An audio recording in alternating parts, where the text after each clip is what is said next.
आवाज आ रही है क्या? वाइगोस्की के बारे में पढ़ना है आप लोगों को। लिख लिए।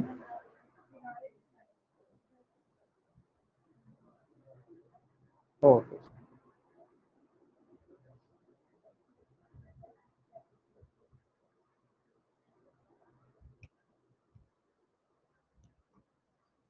हम लोग जो विषय पे बात कर रहे हैं वो है डेवलपमेंट के बारे में। और डेवलपमेंट में भाषा विकास, शारीरिक विकास, मानसिक विकास, तीनों चीजों को एक साथ लेके चल रहे हैं। साथ ही साथ लर्निंग का भी एक टॉपिक आएगा, उसमें भी सभी लोगों का नाम फिर से आएगा। तो विकास के बारे में जो बातें आप लोग जीन पियाजे के बारे में समझा, जीन पियाजे ने जो विकास की बातें बताई हैं, तीन चार बातें जो महत्वपूर्ण हैं, उसमें ये सबसे महत्वपूर्ण है कि जो डेवलपमेंट हो रहा है बच्चे का, भाषा को सीखने के संदर्भ में हो या विकास के संदर्भ में हो, दो बातें महत्वपूर्ण उनके बारे में थी कि उनका मानना था कि जो बच्चे के मस्तिष्क में बहुत सारी चीजें पहले से ही सेट होकर आई रहती हैं और विचार इसीलिए पहले आते हैं, उसके बाद बच्चा भाषा सीखते हुए जाता है। उसके बाद इसके बातों को लेओ वाइगोत्स्की ने क्या किया, अपने संदर्भ में उनको समझाने का प्रयास किया कि जो भाषा की बात है या बच्चे की सीखने की बात है या उनके विकास की बात है, सभी प्रकार के विकास के लिए सबसे ज्यादा उत्तरदायी है तो वो है सोसाइटी या समाज में पनपने वाली संस्कृति। सामाजिक और सांस्कृतिक जो महत्व है हर बच्चे के विकास के लिए बहुत जरूरी होता है। ये किन्हें कहा? वाइगोत्स्की ने अपना विचार रखा। तो इनके विचार में कुछ चार पांच ऐसे शब्द आएंगे जिसको आप लोगों को ध्यान से समझना है, हमेशा के लिए प्रश्न ये बनता रहता है। तो शुरुआत करते हैं इसके बारे में। कौन थे वाइगोत्स्की? तो इसका पूरा नाम क्या है? लेओ सेमनोविच वाइगोत्स्की। जीन पियाजे का जन्म कहाँ हुआ? स्विट्जरलैंड। इनके बारे में है कि इनका जन्म है या जीवन परिचय है, ये जो थे रूस के थे। कहाँ से? रूस से इनका संबंध है और रूस में अपना प्रयोग भी इन्होंने उसी संदर्भ में किया। 1896 ये किसके समकालीन थे? एक समय देखा जाए तो पियाजे के ही इर्द गिर्द इनका कार्य चल रहा था। इन्होंने जितने भी मनोवैज्ञानिक क्षेत्र में काम किया उन पे एक महत्वपूर्ण चीज था कि इन्होंने मनुष्य के चेतना को समझने का प्रयास किया। और उसके अभी हमने बताया ना, चेतन अवस्था किसको कहते हैं, अचेतन अवस्था किसको कहते हैं, अवचेतन कॉन्शियस जो। तो मानव का जो चेतना है, समझ उनके अंदर जो आने का जो सिद्धांत है, जो चेतना के लिए किस प्रकार से चेतना बनती है या किस प्रकार से लोग किसी चीज के बारे में सोचते समझते हैं, उसको रिसर्च किया। और जिस प्रकार से पियाजे ने कहा संज्ञानात्मक दृष्टिकोण, तो संज्ञानात्मक दृष्टिकोण या संज्ञानात्मक विकास में इन्होंने अपनी नई थ्योरी को ऐड किया। और वो नई थ्योरी क्या थी? वो नई थ्योरी थी सोशल कल्चरल जो इंटरेक्शन है, सामाजिक सांस्कृतिक अंतःक्रिया। इसको उसने अपने प्रयोग में या अपने विकास के सिद्धांत में शामिल किया।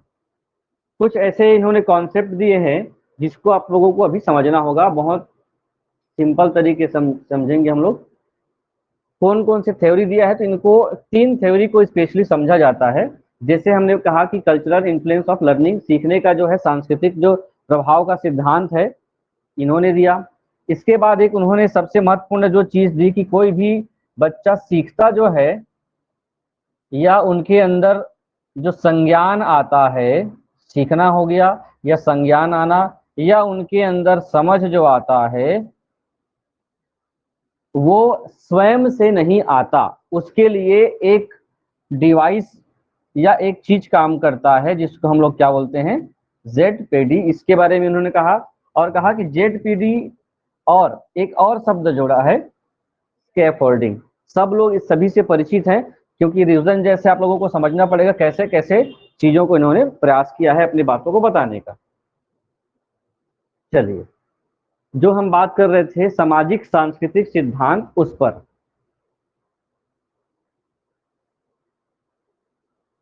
सामाजिक सांस्कृतिक सिद्धांत क्या है और इन्होंने अपने प्रयोग को कैसे सिद्ध किया है?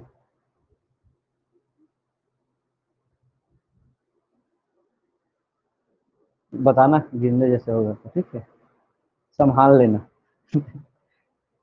अब बात करते हैं वाइगोस्की का जो कॉन्सेप्ट था। अभी आप अपने भी जीवन में अनुभव किए होंगे या फिर जो पढ़े हैं, बच्चों के बारे में समझे हैं, इनका एक सिद्धांत है, जैसे जैसे बच्चे का विकास होता जाता है, विकास होने के लिए जो सबसे पहली कड़ी है वो है परिवार। परिवार से ही बच्चे का जो भी हम लोग बात कर रहे हैं उस सिद्धांत पर हम लोग बात कर रहे हैं ना। कौन सा सिद्धांत? सामाजिक और सांस्कृतिक सिद्धांत क्या कहता है?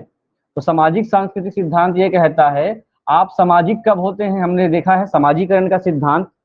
हम सामाजिक होते हैं सबसे पहले किससे, उसके बाद हम आगे, उसके बाद समाज के लोगों से जुड़ते जाते हैं। परिवार ने जो चीज सिखाया, जो चीज समझाया, वो हमने क्या किया? एक्सेप्ट किया। उसके बाद हमने अपने जीवन में उसको उतारा और वैसा ही अनुकरण अनुसरण करते गए। चाहे कोई भी संस्कृति की बात हो, हमने किससे सीखा है? परिवार से। किससे सीखा है? समाज से, समाज के अन्य लोगों से। उसके बाद हमने किससे सीखा? औपचारिक रूप से स्कूल के टीचर से, स्कूल में आने वाले बच्चों से अपना डेवलपमेंट किया। उसके बाद अपने किससे सीखा? अपने समाजीकरण ऐसे ही तो हुआ है किसी भी व्यक्ति का। तो ये वाइगोस्की कहते हैं कि हम जब किसी बच्चे का विकास देखते रहते हैं तो समाज के लोग जो भी हरकत करते हैं, जो भी व्यवहार करते हैं, वो बच्चा देखकर अपनी इंद्रियों के माध्यम से या लोगों के बीच की बातों को सुनकर, समझकर अपने जीवन शैली में लाना वो शुरू कर देता है। इसका मुख्य फोकस था भाषा विकास को लेकर के। भाषा विकास पर बहुत ज्यादा बहस हुई थी कि भाषा आखिर किसी कोई व्यक्ति भाषा अर्जित कैसे कर लेता है, सीख कैसे जाता है। भाषा को अर्जित करना, हम भाषा को, आप लोग भाषा को अर्जित किस रूप में किए हैं? छत्तीसगढ़ी बोलना सीख गए हैं, जिसको हम लोग क्या बोलते हैं? मातृभाषा। या हिंदी सीखे हैं, दोनों चीजें हैं। हिंदी को आपने स्पेशली किसी भी व्याकरण सम्मत रूप से बैठकर नहीं सीखा है, वो आपके आसपास जितने लोगों ने जिस भाषा में हिंदी का व्यवहार किया वैसा ही आप सीखे हैं। तो सीखना का, यहाँ सीखने का मतलब है उसको आपने क्या किया है? एक्वायर किया है, अर्जित किया है। अगर दूसरे लैंग्वेज की बात करें तो इंग्लिश को आपने क्या किया है? सीखा है। तो यहीं पर वाइगोस्की कहते हैं कि कोई भी भाषा हम अर्जित करते हैं तो जब जब हम भाषा सीखते रहते हैं तो केवल भाषा ही सीखते नहीं रहते हैं, और भाषा सीखने का जो सबसे मुख्य स्रोत कौन सा है? यही परिवार है, यही समाज है, हमारे आसपास का जो कल्चर है, वो वहीं से हम सीखते जाते हैं, अर्जित करते जाते हैं और अपना विकास करते हैं। तो भाषा एक ऐसा माध्यम है जिससे आप जैसे जैसे भाषा को सीखते जाएंगे, जैसे जैसे आप परिवार से, लोगों के बीच, पड़ोस के बीच, समाज के बीच, स्कूलों में या फिर अपने फ्रेंड सर्कल के बीच पहुंचते जाते हैं, तो जो आपकी भाषा है वो क्या होती जाती है? एक परिपक्वता, मैच्योर होती जाती है। अब जैसे ही भाषा परिपक्व हुई, उसके बाद आपके मस्तिष्क में किसी भी चीज के लिए स्वयं के थॉट आना शुरू हो जाता है। ठीक है, वाइगोस्की का मानना है सबसे पहले आपने परिवार से या आसपास से क्या सीखा? कोई भी लैंग्वेज सीखा, तो लैंग्वेज सीखने के बाद आप भाषा में परिपक्व हुए और उतने ही चीजों को सीखा, ऐसा नहीं है। इनका मानना है कि आप लोग जो अभी बोल रहे हैं या फिर मैं बोल रहा हूँ कि मैंने जो भाषा सीखी है या अर्जित की है, केवल हम उतनी ही भाषा नहीं बोलते हैं। जैसे अभी छोटे बच्चों का विकास देखिए, 2 साल के बच्चे का जो चीजें आसपास उन्होंने बोला, सीखा है, देखा है, उसके बाद अगर वो चप्पल और जूता जानता है तो उसके बाद कुछ दिन बाद वो अपने से क्या बनाता है? वाक्य बनाता है कि मैं चप्पल पहन लूंगा, ये मेरा चप्पल है, ऐसा ऐसा वो सेंटेंस बनाना शुरू कर देता है। तो सेंटेंस बनाने की आदत कैसे आ गई उसके अंदर? उसके भाषा में परिपक्वता आती गई और खुद वो, क्योंकि व्याकरण का ज्ञान नहीं है उसमें, आप भी बहुत सारे चीजें बोलना सीख गए लेकिन आपको ग्रामर का ज्ञान नहीं है। छोटे बच्चों को ग्रामर का ज्ञान नहीं था, लेकिन भाषा में परिपक्वता आती गई और उन्होंने स्वयं से सेंटेंस बनाना सीखा। तो यहाँ पर विकास की बात में वाइगोस्की कहते हैं कि भाषा के माध्यम से परिपक्वता आती है, और वो परिपक्वता आने का कारण क्या है? समाज और संस्कृति का माहौल है। वैसे ही माहौल में वो बच्चा ढलता जाता है और धीरे से वो स्वयं का जो विचार है उसके अंदर आने लग जाता है। इसीलिए वाइगोस्की का मानना है कि पहले कौन आएगा? भाषा, उसके बाद क्या आता है? विचार। ये कॉन्सेप्ट समझना होगा। तो किसी भी विचार को हम लोग बोलेंगे, अब स्वयं से आपके अंदर किसी चीज को बोलने बताने की समझ आ गई तो आप क्या बोलेंगे, आपके अंदर क्या आ गई, अब चेतना आ गई। कोई चीज को आप सेंटेंस बना के बता रहे हो, कुछ पूछा जा रहा है तो आंसर भी रिप्लाई कर रहे हो, वो तो आपने कभी सीखा नहीं था कि इसका उत्तर, जब आप वो डिवाइस थोड़ी हो कि आप कुछ टाइप कर किया जाएगा उसके बाद वैसा ही रिप्लाई आपको मिलेगा। समझ रहे हो इसको? उनके अंदर क्या आ चुका है, चेतना, और चेतना से ही खुद के विचार शुरू होने। तो ये सब, अब चेतना को ही हम लोग दूसरे शब्दों में क्या बोलेंगे, अब चेतना आ गया मतलब संज्ञान हो गया हर मामले में। तो संज्ञान आना या संज्ञानात्मक विकास जो होगा वो चेतना से रिलेटेड है। वो विचार कैसे आएंगे, वो विचार आपको स्वयं के रहेंगे। स्वयं के विचार कैसे आ रहे हैं, क्योंकि आपके अंदर कोई उस पर एक्सप्रेस करने के लिए क्या है, आपके अंदर कोई ना कोई लैंग्वेज मौजूद है, भाषा मौजूद है। तो सार क्या है इसका, सार ये है कि किसी भी बच्चे का जो विकास होगा, कौन सा विकास, समझ आना, चेतना आना, उसके लिए कौन सबसे महत्वपूर्ण उत्तरदायी है, समाज के लोग या आसपास का जो कल्चर है। ये संस्कृति मतलब कला, संस्कृति, परंपरा, सभी चीजें आ जाती है ना, वेशभूषा, भाषा, शैली, आप वैसा ही करते जाते हैं। उसके बाद इन्होंने क्या किया, सोशल इंटरेक्शन, सामाजिक अंतःक्रिया भी एक शब्दावली है जो किसके रिलेटेड होगा, वाइगोस्की का। सामाजिक अंतःक्रिया में एक महत्वपूर्ण कड़ी है कि कोई भी एक छात्र है, वो एक या बच्चा है, एक घर में बंद है, और जैसे ही वो आगे आता है, आगे आता है मतलब अपने घर से वो बाहर निकलता है, तो बाहर निकलता है तो इस दुनिया में बहुत सारी चीजें हैं, है ना। अब ये बहुत सारी चीजों में हर चीजों पे वो अपने विचारों को जोड़ता है, कनेक्ट करता है, और उसको अपने दिमाग पे लाने का प्रयास करता है। और इसका माध्यम भी क्या है, अभी बताया, इसका माध्यम है उसके अंदर आने वाली भाषा की समझ। जैसे जैसे वो लोगों से संपर्क करता जाता है, जितने लोगों से वो संपर्क करता जाता है, उतने लोग उनको अलग अलग बातें बताते हैं, है ना। छोटे बच्चे जब जैसे जैसे आगे जाते जाएंगे, अलग अलग लोगों के विचार मिलते जाएंगे, तो ऐसे विचारों पर इनके विचार, इनके और इनके बीच क्या होता है, एक इंटरेक्शन होता है, अंतःक्रिया होती है, विचारों की अंतःक्रिया। अब इनके विचार इन तक जा रहे हैं, तो एक चीज और महत्वपूर्ण होता है कि जब विचार इनके अंदर जा रहे होते हैं, तो आप, सिंपल चीज है कि बच्चा बड़ों को समझाएगा कि बड़े बच्चों को समझाएंगे। छोटे बच्चे को आप ही सिखा सकते हो, कुछ ना कुछ आप उनसे ज्यादा ही जानते होंगे, कि आपको कोई बताएगा छोटा बच्चा कि आपको क्या करना चाहिए, हम ही बताएंगे ना, छोटे बच्चों को हम ही गाइड करेंगे। तो ऐसे स्थिति में अंतःक्रिया जब होती रहती है, तो बड़ों के विचार, बड़ों के समझ, बड़ों के उनके आदत व्यवहार बच्चा स्वीकार करता जाता है, लेता जाता है, और अपना क्या करता है, अंतःक्रिया से संज्ञानात्मक क्षमता का विकास करता है। सिंपल टॉपिक है, बहुत जोर वाली बात नहीं है। वाइगोस्की के शब्दावली को समझेंगे। पहला चीज क्या हुआ, सामाजिक सांस्कृतिक सिद्धांत के अंतर्गत सामाजिक अंतःक्रिया होगी।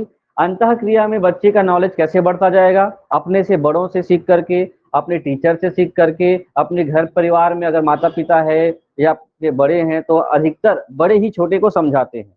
तो यहाँ पे बच्चे सदैव अपने से अधिक कुशल और जानकार लोगों के साथ क्या करता है, अंतःक्रिया करेगा और परस्पर सहयोग करेगा, तभी कोई सीख सकता है। मान लो अभी आप लोग यहाँ हैं, और आपका जो नॉलेज है किसी विषय पर और मेरा जो नॉलेज है किसी विषय पर, वो एकदम बराबर है ना, एकदम बराबर है। लेकिन मैं खड़े होकर बोलूंगा तो उतना ही बोल पाऊंगा जितना मुझे पता है, और आपको उतना ही पता है जितना मैं बोल रहा हूं। तो क्या आपका नॉलेज गेन हुआ? नहीं हो पाएगा। तो उसके लिए क्या जरूरी है, इंटरेक्शन के लिए, किसी चीज को और समझने के लिए हमसे कुछ ज्यादा जानने वालों के साथ आपको रहना पड़ेगा।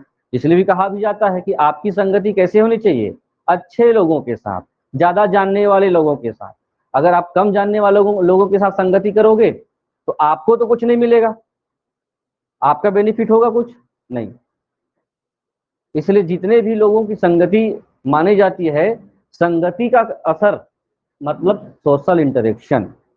इससे क्या होगा, जितने अच्छे लोगों के साथ, अच्छे कुशल लोगों के साथ आप रहेंगे, माना जाता है कि अच्छा बिजनेस माइंड लोगों के साथ आप 4 दिन 5 दिन रहो, आपका दिमाग भी वैसे ही चलने लग जाएगा। ठीक है, आप अगर किसी तैयारी करने वाले के साथ हैं और आप कुछ आइडियाज मिल रहे हैं तो आपका भी विचार ऐसा ही आना शुरू हो जाएगा, है ना। और अगर किसी बुरे संगति वाले लोगों के साथ घूम रहे हो, 1 आध महीने घूम लिए, तो फिर कुछ नहीं बचेगा, है ना। तो ये बहुत जरूरी है। परस्पर सहयोग कब होगा, बड़े भी चाहेंगे कि छोटों को क्या मिले, ज्ञान मिले, नॉलेज मिले, और उनको कुछ ही नहीं बताया जाए तो ये क्या सीखेंगे फिर। तो ये सामाजिक सांस्कृतिक अंतःक्रिया का एक हिस्सा। चलिए अब हम बात कर रहे हैं उसी पर, जो क्या है, संज्ञानात्मक विकास में आखिर भाषा कैसे काम करती है। अभी हमने इस पर चर्चा कर लिया है, उसी को एक किस रूप में देखते हैं, थ्योरी के रूप में। संस्कृति और चिंतन आप पढ़ें तो आपको क्लियर हो जाएगा।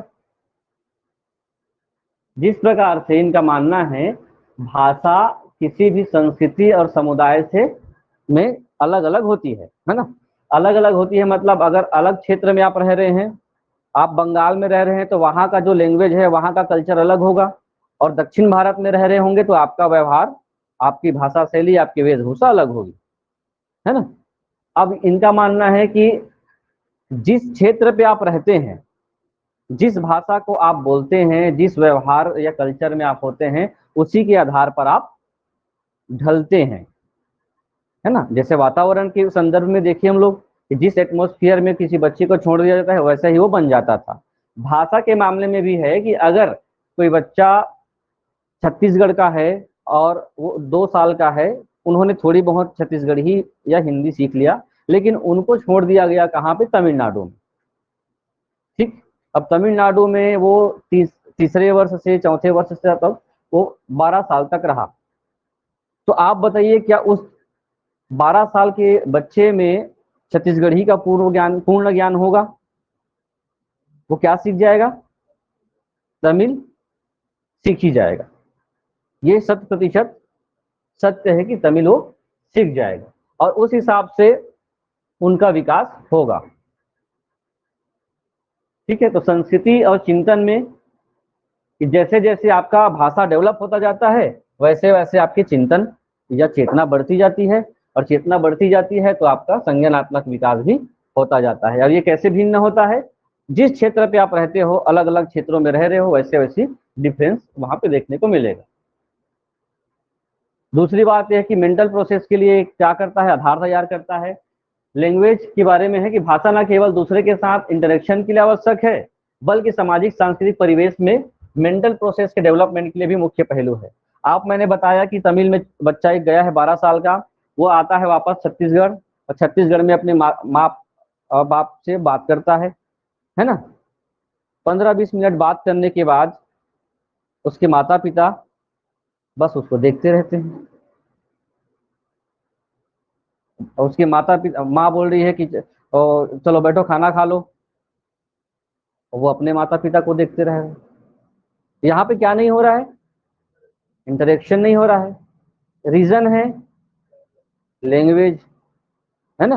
अगर दो कल्चर या दो लैंग्वेज अलग अलग हो और आप संवाद कर रहे हो तो दोनों बातचीत हो रही है ना। दोनों की बातें जिस भाषा के लोग जो जान रहे हैं वो भाषा समझेंगे ही, लेकिन यहाँ पर दो अलग अलग लैंग्वेज के लोग बात कर रहे हैं तो यहाँ पे समझ में आएगी क्या, नहीं आ सकती।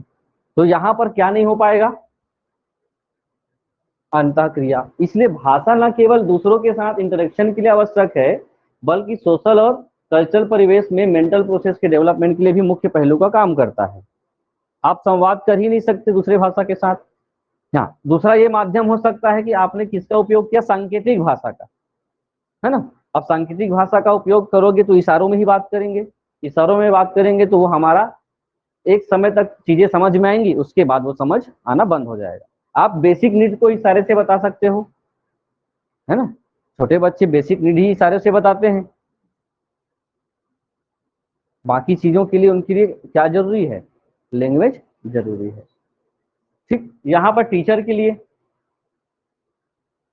ये यहाँ से क्वेश्चन आता है, ये प्रश्न का हिस्सा है।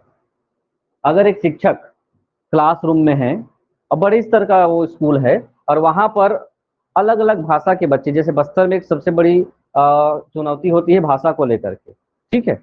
आप बस्तर भर्ती में जाएंगे तो सबसे बड़े चैलेंज को वहां स्वीकार क्या करेंगे। पहली तो वहां पर दो भाषा एकदम दो तीन गांवों में ही डिफरेंस है। एक तो होता है गोंडी भाषा, एक होता है हल्बी, और दूसरा बहुत सारे लोग बाहर से भी आए हुए हैं। जैसे टीचर ही यहाँ से मध्य क्षेत्र से गया हुआ है, उनके बच्चे भी वहाँ स्कूल में पढ़ रहे हैं तो छत्तीसगढ़ी। कुछ को हिंदी बस आता है, कुछ बंगाल से भी आए हैं तो बंगाली भी आते हैं। ठीक, अब आप कक्षा 1 में है, क्लास 1 में है, तो आपको क्या नहीं चाहिए, चारों भाषा आनी चाहिए। तो शिक्षक भर्ती की तैयारी से पहले आपको भाषा सीखना पड़ेगा, है ना।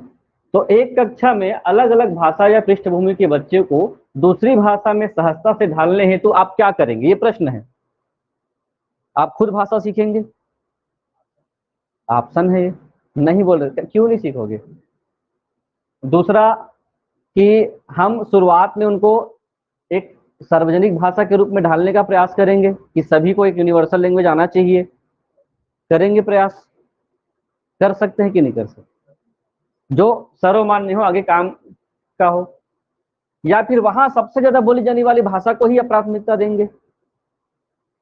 कुछ तो करेंगे ना, तब तो पढ़ाएंगे। या फिर आपने आधे वेतन दे करके एक अनुवादक रखेंगे।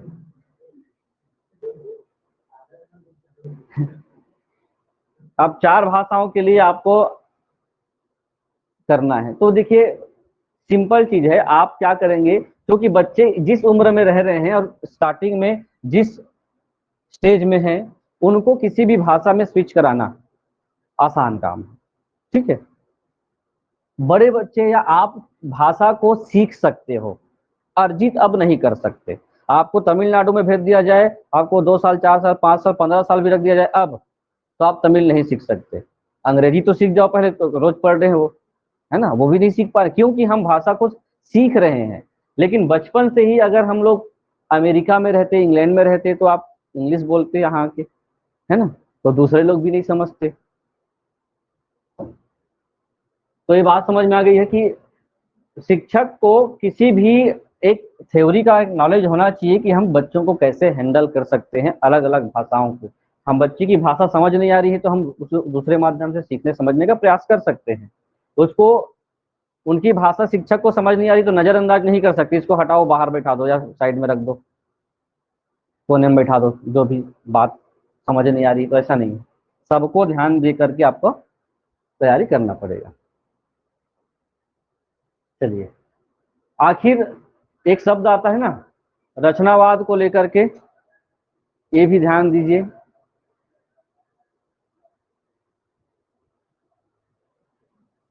सामाजिक सांस्कृतिक निर्धारक और रचनावाद बहुत सामान्य कॉन्सेप्ट है, लगातार ये आपको दिमाग पे बैठाते जाना है। ये लिख लीजिए, उसके बाद इसको मैं बड़ा करता हूँ। सामाजिक सांस्कृतिक निर्धारक और रचनावाद। कुछ बच्चे हैं जो क्या कर रहे हैं, ये खेल रहे हैं, इसको देखते हैं बाद में। पढ़े तो क्या कहा जा रहा है।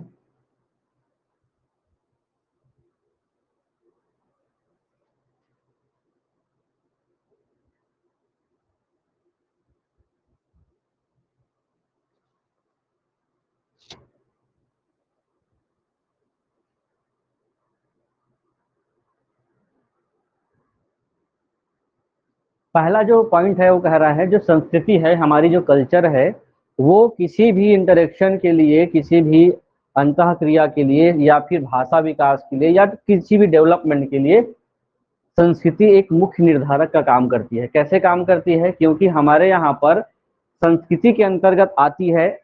संस्कृति बड़ी है ना, उसके अंदर भाषा शामिल है। ठीक है, संस्कृति के अंदर ही आप अगर किसी कल्चर की बात करें, ये पूरा संस्कृति है, आपका कल्चर है, और कल्चर के अंदर ही आता है आपका क्या,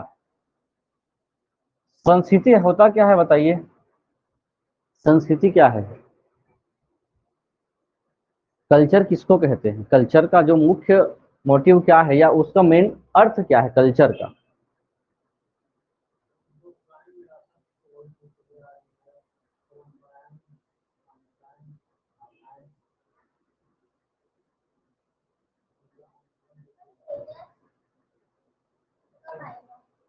कल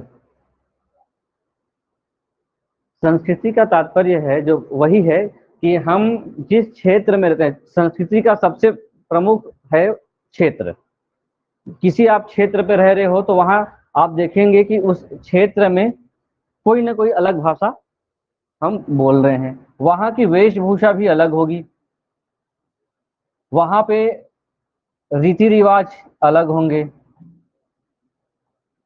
कुछ प्रथाएं या मान्यताएं अलग होंगी, जो आपकी संस्कृति को एक अलग सी पहचान देती हो। ये सब चीजें आपकी अलग हैं, है ना। जैसे छत्तीसगढ़ी संस्कृति बोल दिया गया, तो छत्तीसगढ़ी संस्कृति की भाषा भी अलग अलग है, वहां के वेशभूषा रहन सहन भी अलग होंगे, कोई रीति रिवाज परंपराएं जो चल रही हैं वो भी अलग से हैं, प्रथाएं भी अलग है। तो ये हमारी अलग संस्कृति है। इसी संस्कृति में क्या शामिल है फिर? भाषा शामिल है। तो सबसे बड़ा जो किसी क्षेत्र या विकास का निर्धारक तत्व है वो क्या है फिर? संस्कृति। अगर आप इसको बदल दें, दूसरे कल्चर में चले जाएं, आप अगर चले जाते हैं महाराष्ट्र, महाराष्ट्र में राज्य के हिसाब से वहां की संस्कृति अलग है, वहां का वेशभूषा, रीति रिवाज, प्रथाएं, कल्चर सब अलग हैं। तो वहां का जो डेवलपमेंट है, वहां का जो लोगों का रहने का, जीने का तरीका है, वो इनसे अलग ही होगा। इस कारण से उनकी संस्कृति भी अलग है। और कुछ ना कुछ ऐतिहासिक पृष्ठभूमि भी होनी चाहिए कल्चर के लिए, जो बोल रहे हो वो चीज भी आनी चाहिए। तो ये किसी भी संस्कृति में क्या क्या प्रक्रियाएं होती हैं, सभी चीजें ये किसी भी संस्कृति में शामिल होते हैं। उसी में एक शब्द आता है सोशल, सामाजिक रचनावाद। सामाजिक रचनावाद का जो मुख्य मतलब क्या है, इसको देखें। सामाजिक रचनावाद का कॉन्सेप्ट किसने दिया है, ये भी आ जाएगा, वाइगोस्की ने किया है।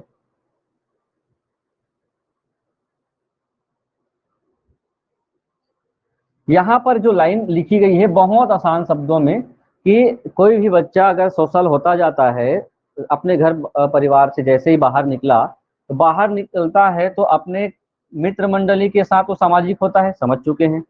वयस्कों के साथ, अपने से बड़ों के साथ वो क्या करता है, अंतःक्रिया करता है, और हर दिन अपने विचारों में, अपने चिंतन में या अपने विकास में कुछ ना कुछ नयापन, इनके माध्यम से अपने आप में कुछ नयापन लेके आता है।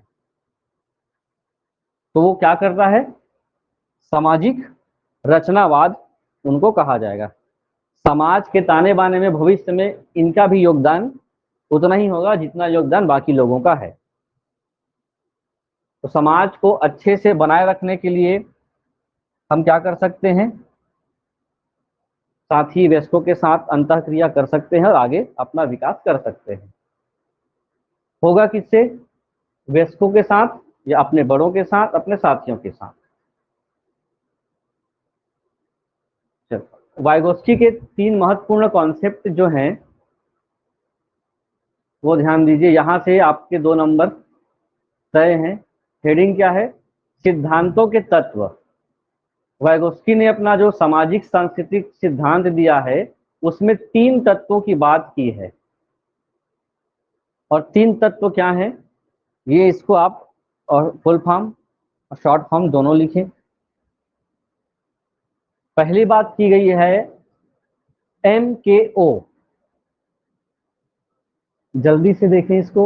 MKO, M का मतलब हो गया मोर, K का मतलब नॉलेजेबल, और O का मतलब हो गया अदर। के बाद किसकी बात की गई है? स्कैप होल्डिंग की बात। इसको हम लोग बोलते हैं कोई ढांचा या मचान या फिर जो अस्थायी सीढ़ीनुमा सहायता। तीसरा है जोन ऑफ प्रोक्सिमल डेवलपमेंट, संभावित विकास क्षेत्र। पढ़े हैं इसको पहले भी, मैं एक एक करके पूछूंगा अब, है ना, कि ये होते क्या हैं। आप लोगों का जो क्लास है, अब खड़े करा के जो स्कूल टाइम में पूछा करते थे ना उत्तर बताओ, ऐसा ही आपको बताना पड़ेगा।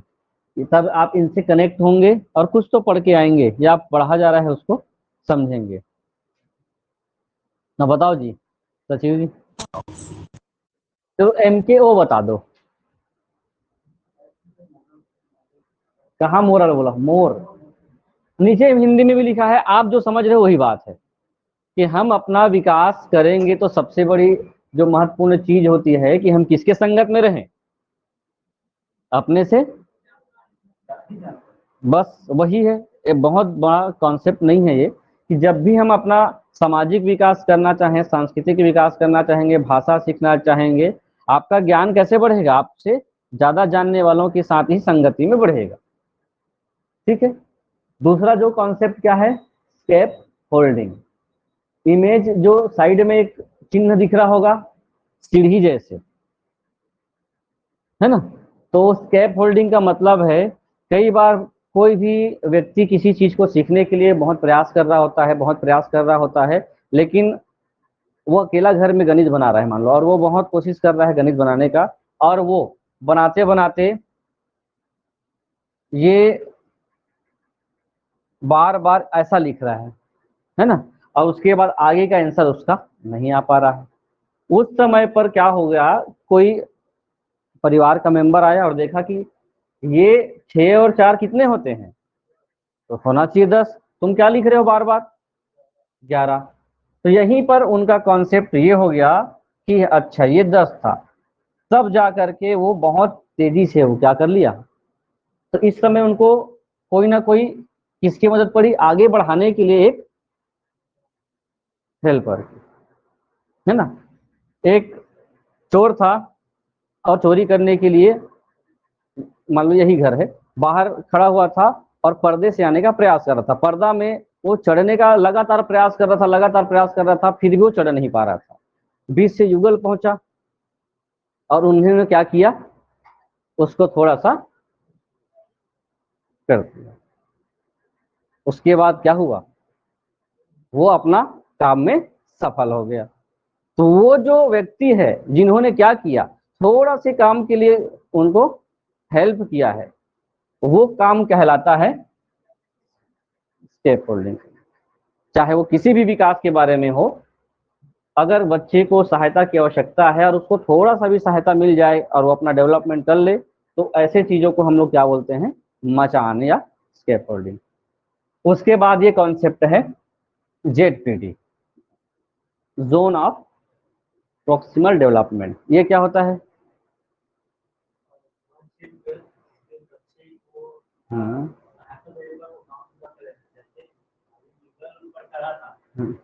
नहीं वो नहीं चढ़ा है।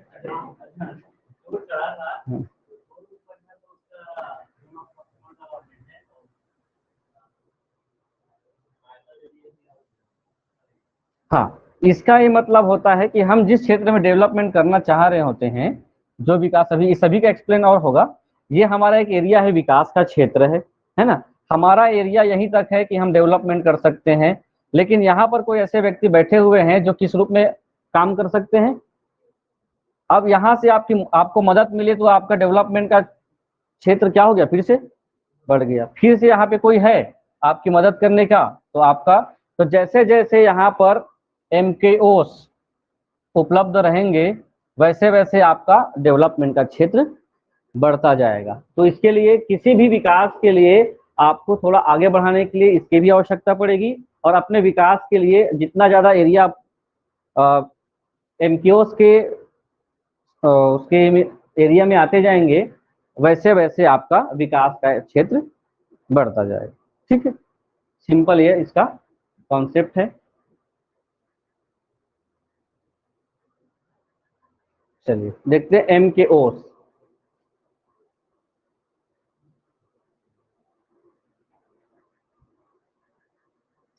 एम के ओस को देखिए, अब इसको पढ़ के समझ सकते हैं क्या एम के ओस क्या है? एक बार इसको पढ़ें।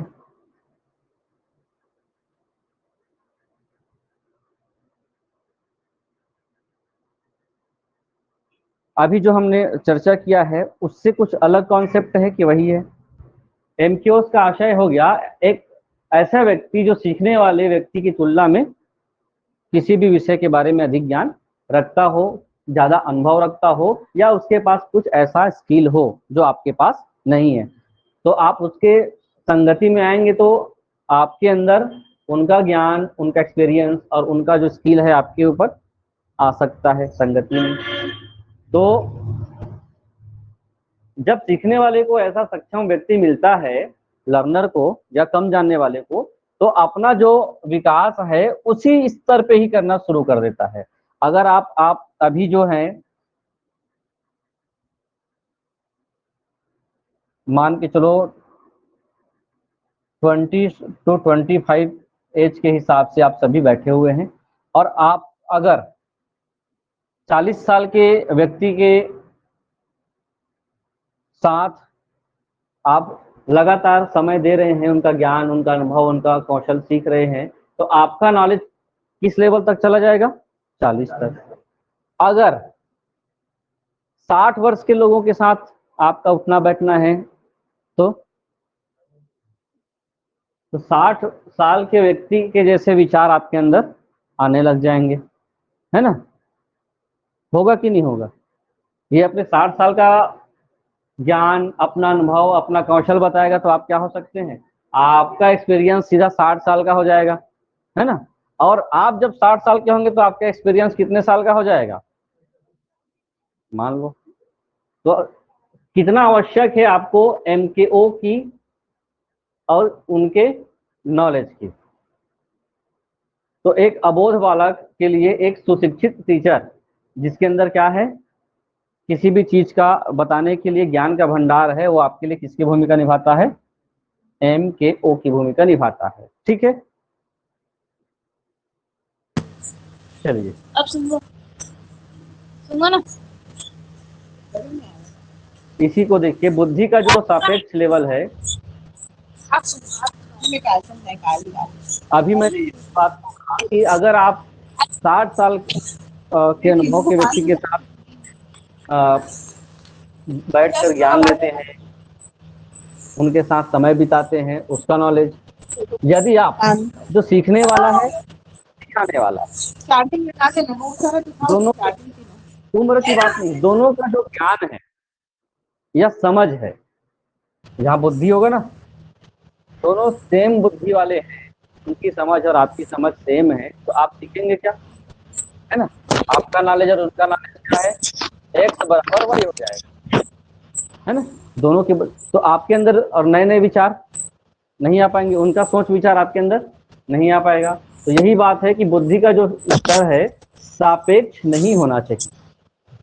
सापेक्ष मतलब और खाने पहला ऐसे नहीं होना चाहिए, हाँ, किसी का समांतर रेखा नहीं होनी चाहिए। है क्या? नहीं तो ये बताया कि इतना दूर तक जाना है, ये भी इतना दूर तक पहुंचेगा, या इनका ज्ञान यहाँ तक है तो यहाँ तक ही जा पाएगा। तो श्रेष्ठ ज्ञान की अनिवार्यता यह है, जो अधिगम करता का बेहतर संज्ञानात्मक विकास सुनिश्चित करने के लिए सिखाने वाले व्यक्ति के पास क्या होना चाहिए? अधिक ज्ञान, अधिक अनुभव, अधिक कौशल, तीनों चीज, ज्ञान, अनुभव और कौशल होना चाहिए।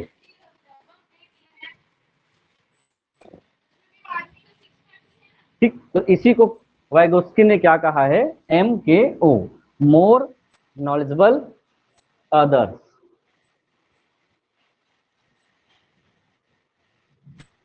ये है इनको सिखाने के लिए इनकी टीचर।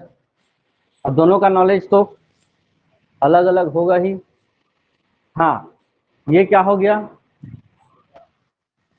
मचान, ढांचा, स्कैफोल्डिंग।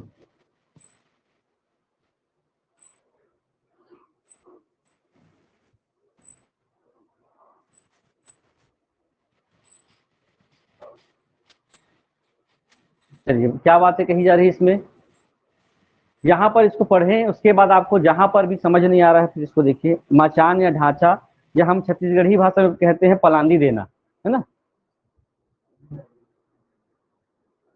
कोई भी व्यक्ति को अगर किसी चीज पर वो अटक रहा होता है तो उसको क्या मिलता है, हेल्प मिल जाती है।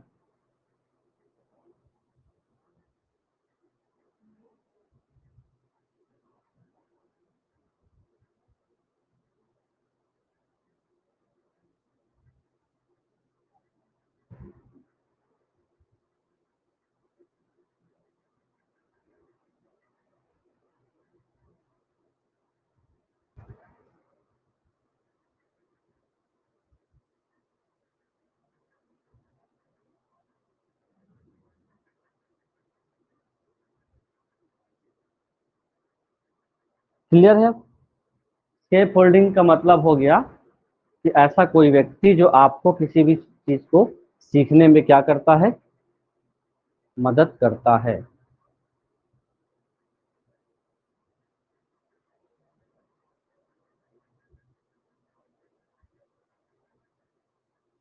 अब बात किसका है, ZPD किसने दिया है, इसको हिंदी में भी ध्यान रखेंगे, निकटवर्ती विकास का क्षेत्र।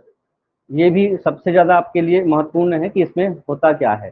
निकटवर्ती में किसकी बात की जा रही है, ZPD का अर्थ हो गया संभावित विकास का क्षेत्र। ये वो दायरा होता है जिसमें बालक को स्वयं कार्य करने और दूसरों की मदद करने के बीच में अंतर समझ में आता है। आपने अभी देखा एक सर्कल था, उसमें आप जितना जितना विकास का क्षेत्र आगे बढ़ते जाएंगे, जितने लोगों MKO आपको मिलता जाएगा, उतना ही आपका क्या होगा, विकास होता जाएगा। इस क्षेत्र के अंतर्गत बालक को सीखने के लिए अन्य कुशल व्यक्ति के सहयोग और दिशा निर्देश की आवश्यकता होती है, तब अपना विकास करते एरिया बढ़ता जाएगा ना।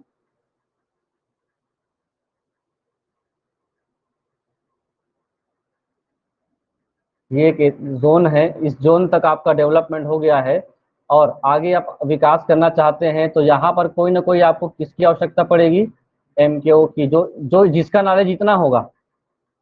ये MKO का नॉलेज है, मान लो अलग अलग तरीके से इसको समझाया जाता है ना, लेकिन हमारा मुख्य उद्देश्य क्या है कि पहला चीज तो ये किसने दिया है ये कम से कम जान ले, तो सबसे पहली बात ये महत्वपूर्ण होगी। दूसरा बात ये है कि जैसे जैसे MKOs बढ़ते जाते हैं वैसे वैसे आप यहाँ तक पहुंच गए, यहाँ तक पहुंच गए, आपका दायरा बढ़ता जाता है। अगर यहाँ पे कोई आपको MKO ना मिले, मतलब आपसे ज्यादा जानकार ना मिले, तो आपका ज्ञान वहीं पे रुक जाएगा, है ना। तो बाहर बैठे हैं MKO, इसलिए आप जितने लोगों के साथ संपर्क में आते हो उतना अच्छा आप भाषाई रूप से, सांस्कृतिक रूप से और अन्य मामले में भी अपना विकास करते हो। ठीक, ये भी समझ में आ गया। ये अभाव में बाधा का मतलब वही है कि अगर आपको सही समय पे अन्य ज्ञान व्यक्ति का सक्रिय सहयोग नहीं मिला तो इस क्षेत्र में आपका पूर्ण विकास नहीं हो पाएगा। और उचित मार्गदर्शन मिलने पर ही किसी बच्चे का क्या होता है, विकास होता है। MKO को भी हो सकता है और ZPD का जो दायरा भी कोई भी हो सकता है। परिवार के बड़ों से ही या घर के मेंबर से ही MKO का कॉन्सेप्ट बनता जाता है।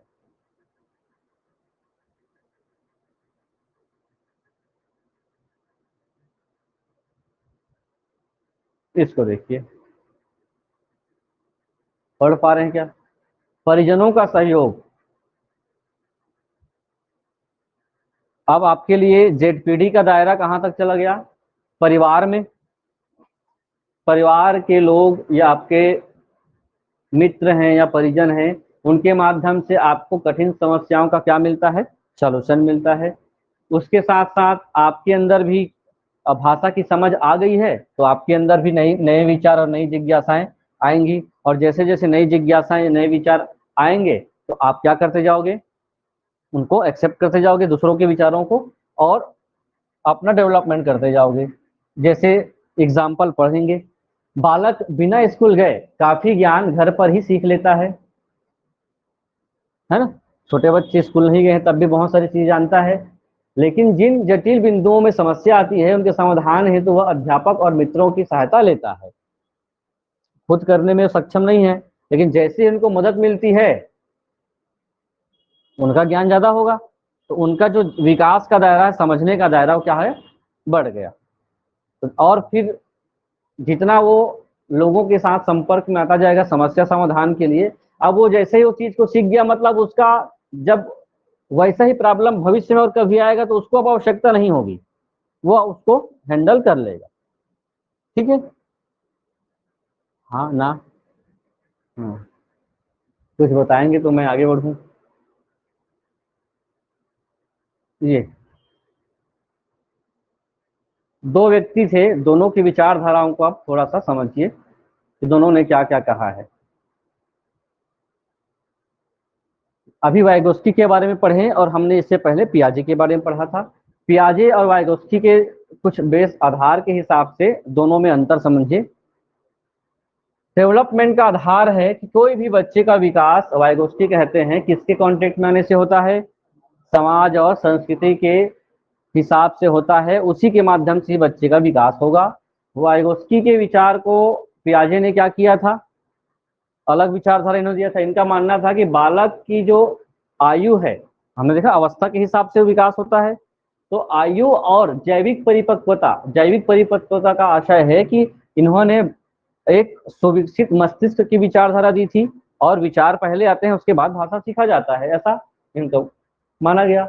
वैचारिक समाज की संरचनाओं के हिसाब से ही व्यक्ति ढलता जाता है, और यहाँ पर होता है कि कोई समाज के विचारों से नहीं ढलता है, उनके अंदर पहले से ही मस्तिष्क में ज्ञान संज्ञान रहता है, उसी संरचनाओं के साथ ये आगे बढ़ता है।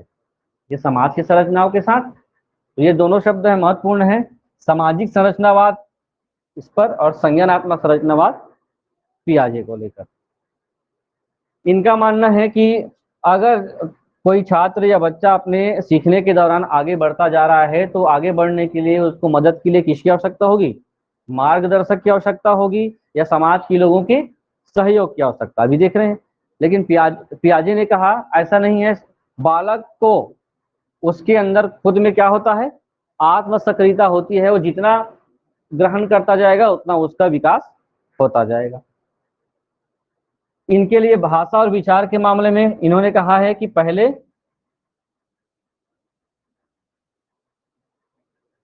ये उल्टा हो गया क्या, यहाँ पर भाषा को पहले माना है, भाषा और भाषा के बाद विचार, और इनका मानना था, ये पलट गया, इनका मानना था कि पहले क्या आते हैं, विचार, उसके बाद आती है भाषा। इसको सुधार के आप लोग, अब तक सुधारने की तो आवश्यकता, समझ आ गया होगा, बैठ गया होगा मस्तिष्क में कॉन्सेप्ट कि कैसे कैसे बातें की जा रही थी। तो ये था वाइगोस्की। और कुछ है क्या, नहीं। तो कल हम लोग अब बात करेंगे, पढ़ के आएंगे, और इन्होंने क्या किया है, नैतिकता पर बात की है, नैतिक विकास। ठीक है, तो हल वर्ग का नैतिक विकास। चलिए,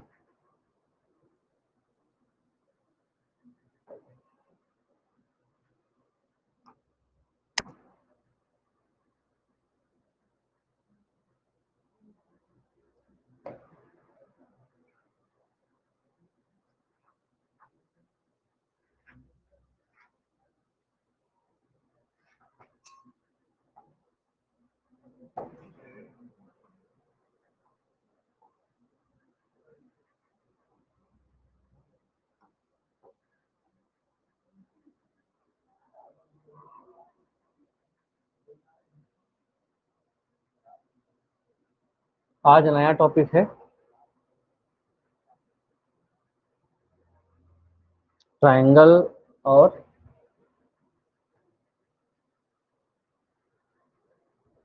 जा रहे हो क्या, हाँ जा सकते हो आप। त्रिभुज और त्रिभुज के मेन कॉन्सेप्ट को, ये आपका मैथ्स का टॉपिक शायद इसको हम फर्स्ट टाइम पढ़ेंगे, अब तक त्रिभुज के बारे में जानकारी हम लोग नहीं ले पाए हैं।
शुरू करें।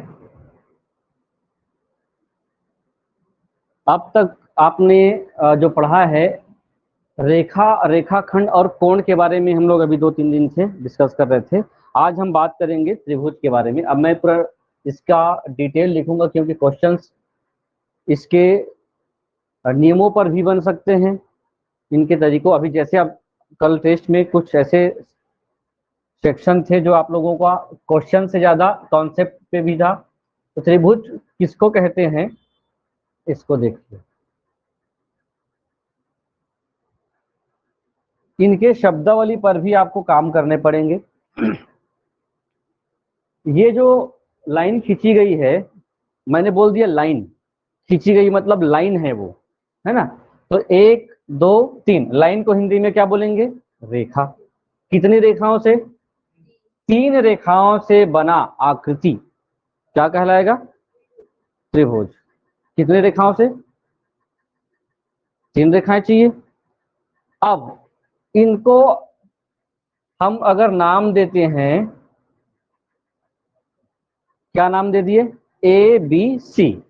आप बताना है आपका कॉन्सेप्ट इस पे क्या है, ए क्या है और बी क्या है और सी। नाम तो दे दिया मैंने, आप लोगों ने लिख भी लिया। ए किसको बोलेंगे, बी किसको बोलेंगे, सी है क्या?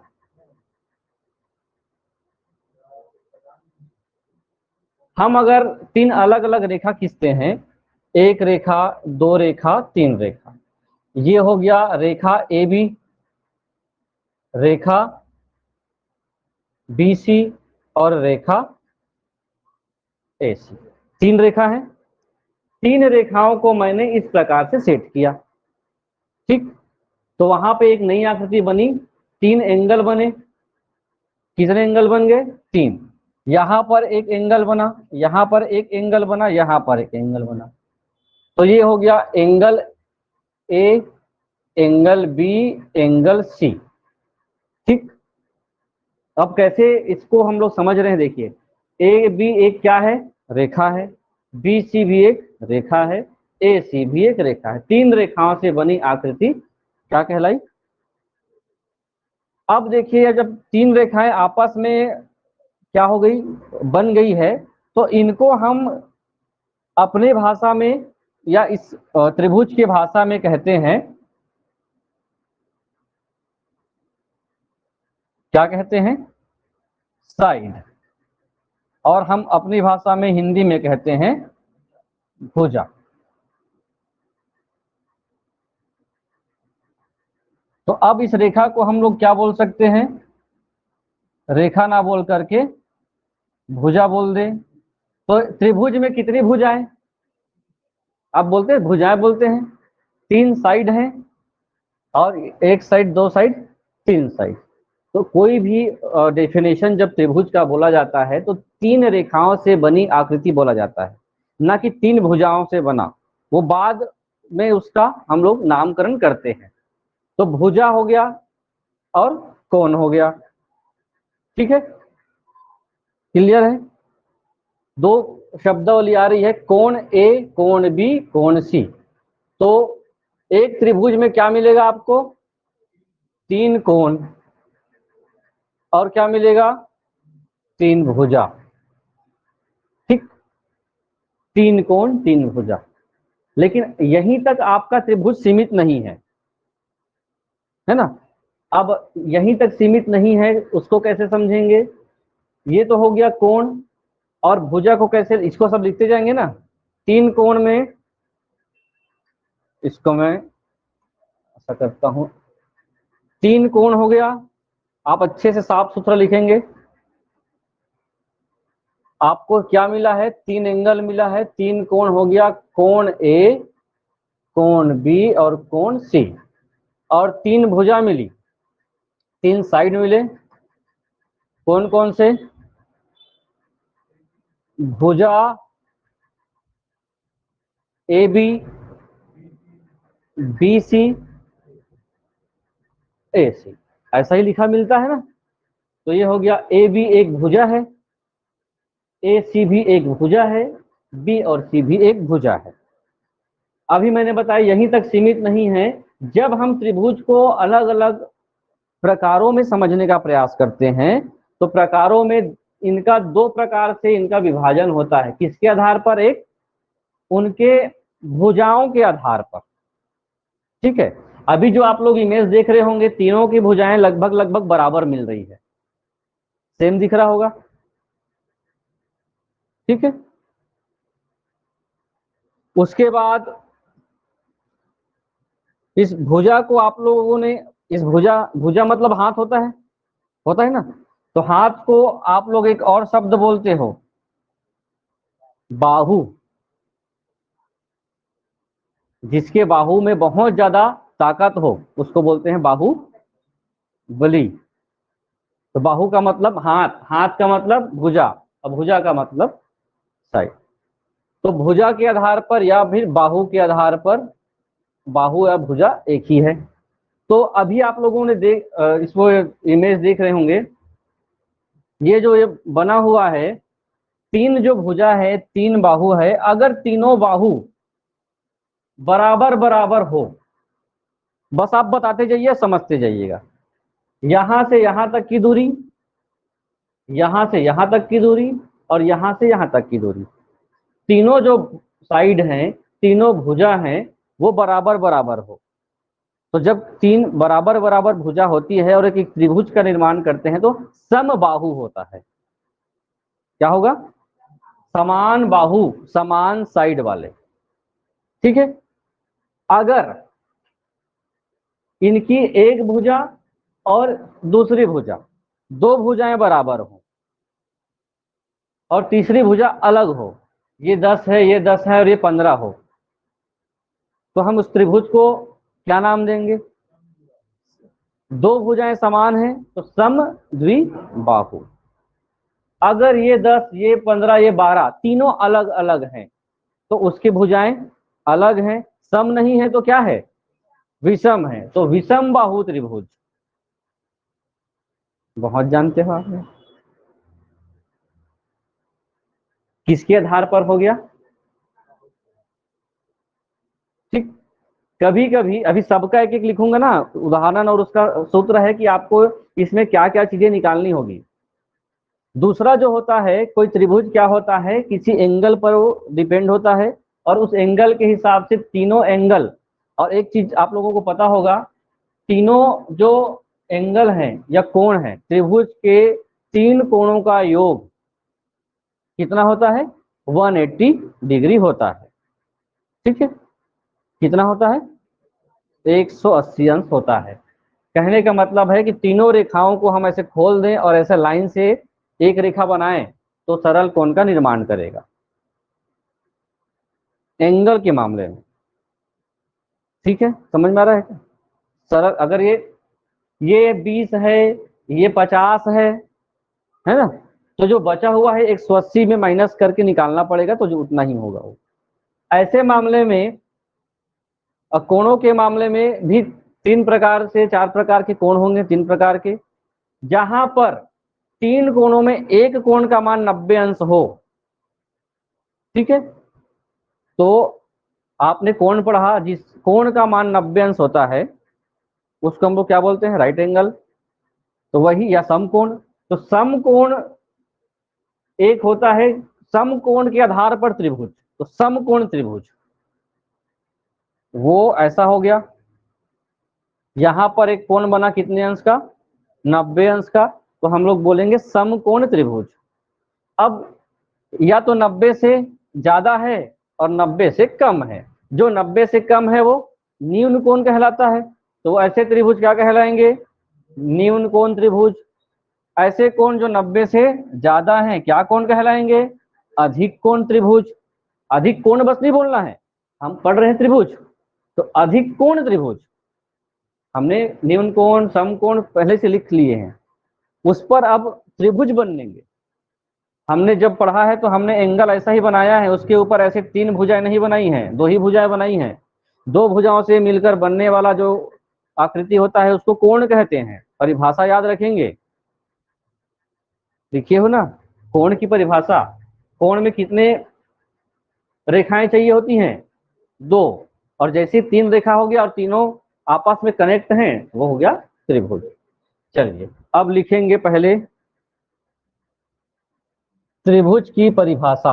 आज बेसिक कम से दिमाग में नियमों को आप लोगों को डालना पड़ेगा। तीन सरल रेखा से घिरी आकृति को क्या कहते हैं, त्रिभुज कहते हैं। अच्छे से पेज में पर्याप्त जगह दे करके फेयर नोट्स बनाएंगे।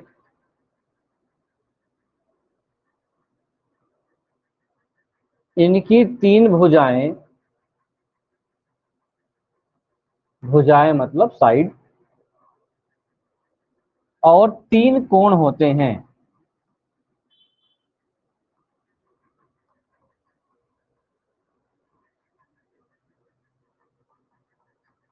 ऐसा आप डेफिनेशन लिखें और एक त्रिभुज बनाएं।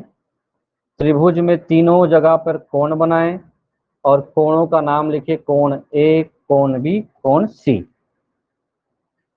तो जो अभी लिखे हैं 3 भुजाएं हो गई, ये हो गया पहली भुजा, ये भी हो गया दूसरी भुजा, ये हो गया तीसरी भुजा। साफ सुथरा अक्षरों में, क्योंकि इमेज का महत्व है, बार बार इसको बनाना ही पड़ेगा। 3 भुजाएं हो गया, नामकरण क्या लिखेंगे, पहली भुजा ए बी, दूसरी भुजा बी सी, तीसरी भुजा ए सी। उसके साथ साथ 3 कोण, कोण ए, कोण बी, कोण सी। एक त्रिभुज के बगल में ऐसा आप लिख सकते हो। 3 रेखाएं हैं और तीनों सरल रेखाएं हैं। हो गया। आगे लिखेंगे अब प्रकार।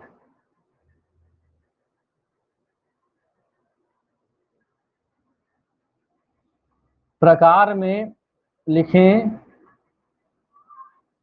भुजाओं या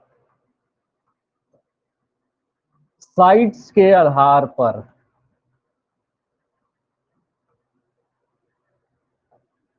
त्रिभुज। 2 वर्गीकरण हो गया, एक भुजा के आधार पर या साइड के आधार पर, एक एंगल के आधार पर।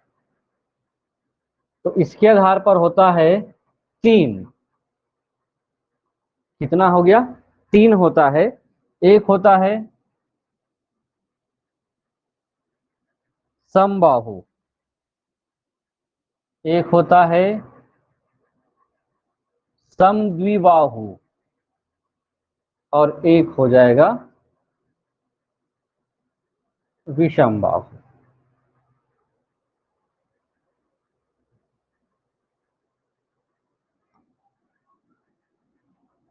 जिसमें आप पहला लिखें समबाहु त्रिभुज।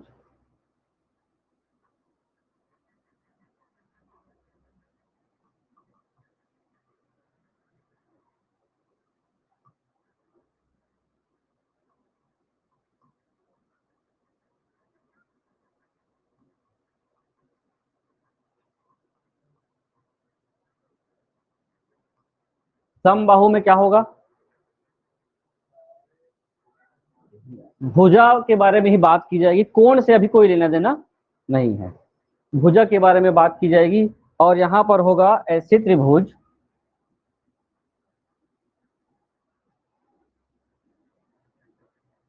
जिसकी, अब कितने भुजाएं होंगी, 3 ही तो भुजा हैं, जिसकी तीनों भुजाएं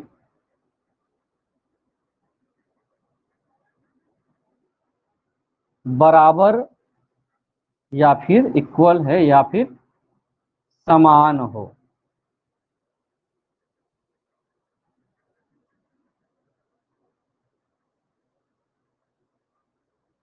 ये हो गया ए, ये हो गया बी, ये हो गया सी।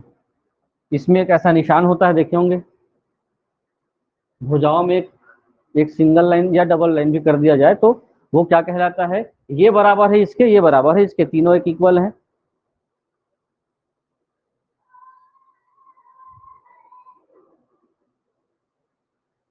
यहां पे लिखें ए बी किसके बराबर है,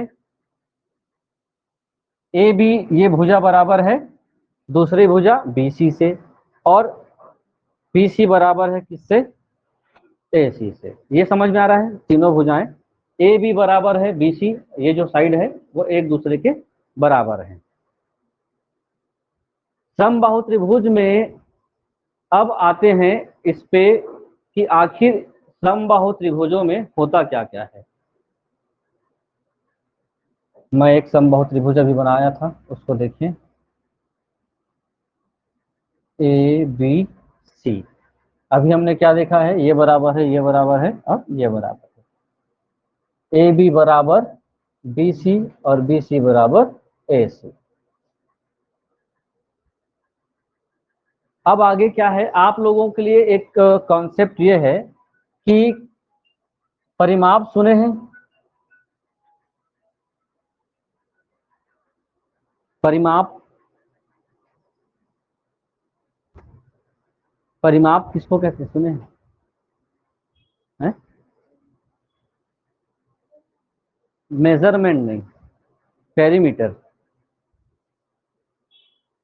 परिमाप क्या होता है, परि मतलब होता है चारों ओर, है ना, परि मतलब चारों ओर, और माप मतलब माप, चारों ओर की माप। तो अगर हम यहां से ऐसे चारों ओर की माप की गणना करते हैं, परिमाप मतलब हो गया ए चारों ओर की माप, तीनों ओर, यहाँ 3 है तो तीनों ओर की माप, या चारों, चारों ओर का मतलब यहाँ पे जितने आसपास में कनेक्ट है। अगर आपसे पूछा जाए यहाँ पर त्रिभुज की पहली भुजा ए बी 60 सेंटीमीटर है, तो यहाँ पर ये ऐसा ही है, त्रिभुज ए बी बराबर 60 सेंटीमीटर है, तो समबाहु त्रिभुज का परिमाप क्या होगा, कितना होगा,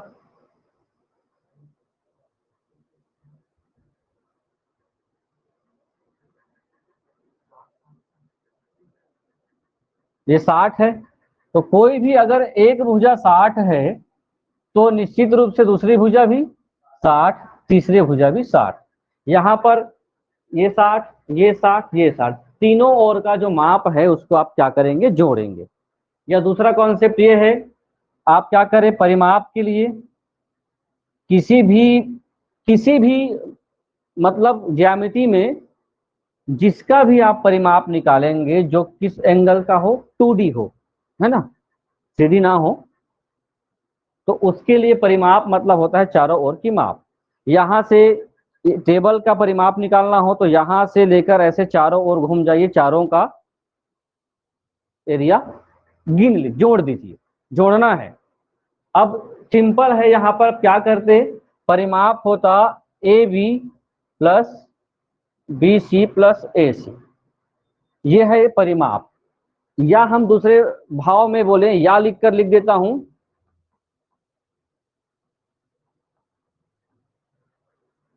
3a, 3 गुणित भुजा, दोनों सूत्र बनते हैं।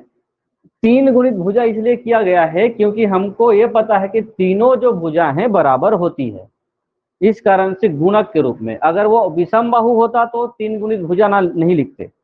वो इसी सूत्र, ये जो ए बी बी सी और ए सी जो है ये सब में काम आएगा, कोई सूत्र नहीं है ये केवल एक प्रोसेस है, सबका मान को जोड़ना चारों तरफ के, तीनों तरफ के।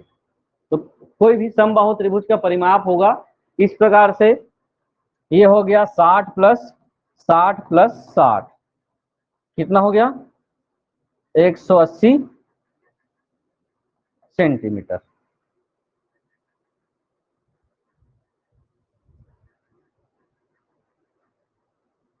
किसका परिमाप है ये? समबाहु त्रिभुज का परिमाप। अगर विषम बाहु त्रिभुज का परिमाप होगा, ये 60 होता, ये 70 होता, ये 80 होता, तो 60 70, ये 60 है, ये 70 है, ये 80, तीनों को जोड़ देते, उसमें 3 गुणित भुजा वाला कॉन्सेप्ट नहीं होगा, ये समबाहु के लिए ही है। कभी कभी आप लोगों ने देखा होगा वर्ग जो होता है चारों तरफ से, जो स्क्वायर होता है चारों तरफ से सभी जो साइड होते हैं बराबर होते हैं, है ना। इसकी और खासियत है कि समबाहु त्रिभुज में अगर भुजाओं का मान बराबर है तो उस पर बनने वाले कोण भी क्या होंगे? बराबर होंगे। ये जो एंगल बनेगा वो भी जो मान है वैसा ही एंगल बनेगा। आगे लिखें इसी में, अगर आपको ऊंचाई ज्ञात करनी होगी, ऊंचाई को क्या बोलते हैं?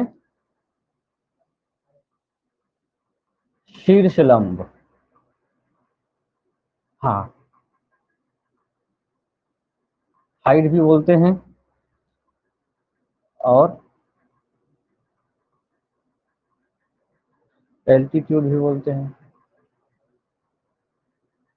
ये कैसे बात हो गई? अगर आपके पास एक समबाहु त्रिभुज है, ठीक है, और इसकी लंबाई ज्ञात करनी है, ये कितनी लंबी है या कितनी ऊंची है। हमको तो 3 साइड पता है ना, तो ऊंचाई कैसे ज्ञात करें? ऊंचाई के लिए क्या होगा, किसी भी त्रिभुज में आपने सुना होगा ये निशान कभी देखे हैं? किसका निशान है वो? लंब का निशान होता है। तो लंब का मतलब होता है कि कोई भी त्रिभुज है उसके मध्य से क्या किया जाए, एक, आप ऐसा तो मैं अब नहीं पढ़ाऊंगा ना, ऐसे काटने काटने वाला, वो उतना तो पढ़े भी होंगे। यहां से मैं क्या करता हूं, एक सिरा से एक लंब। अगर ये त्रिभुज ए बी सी है तो मैंने एडी एक क्या है? लंब है, या इसके लिए शीर्ष मतलब शीर्ष लंब है। तो इसके लिए जब भी समबाहु त्रिभुज का आपको ऊंचाई निकालना होगा या शीर्ष लंब निकालना होगा तो आपको किसका उपयोग करना पड़ेगा? √3/2 इंटू साइड। इसको हम लोग क्या लिख सकते हैं? करनी 3/2 गुणित भुजा। इससे आपको क्या निकाला जाएगा? एक प्रश्न है,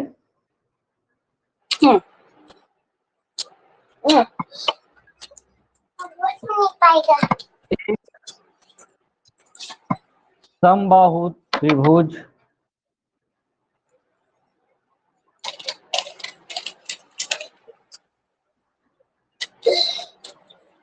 ABC, कुछ भी नहीं रहता क्या? AB एक कुछ भी रहता क्या? मुझको कुछ नहीं होता। पापा मार देगी। शीर्ष लंब लाली है। बिस्कुट ला, तेरे लिए ध्यान से बिस्कुट सुनेंगे। कहाँ है? मैंने AD एक क्या है? शीर्ष लंब। और लाऊंगी तेरे लिए। AB बराबर पानी नहीं है, मम्मी के पानी है। √3 है। इसलिए लेकर आया है मम्मी के लिए। AD का मान क्या है? जाना आपके लिए चाची देगी।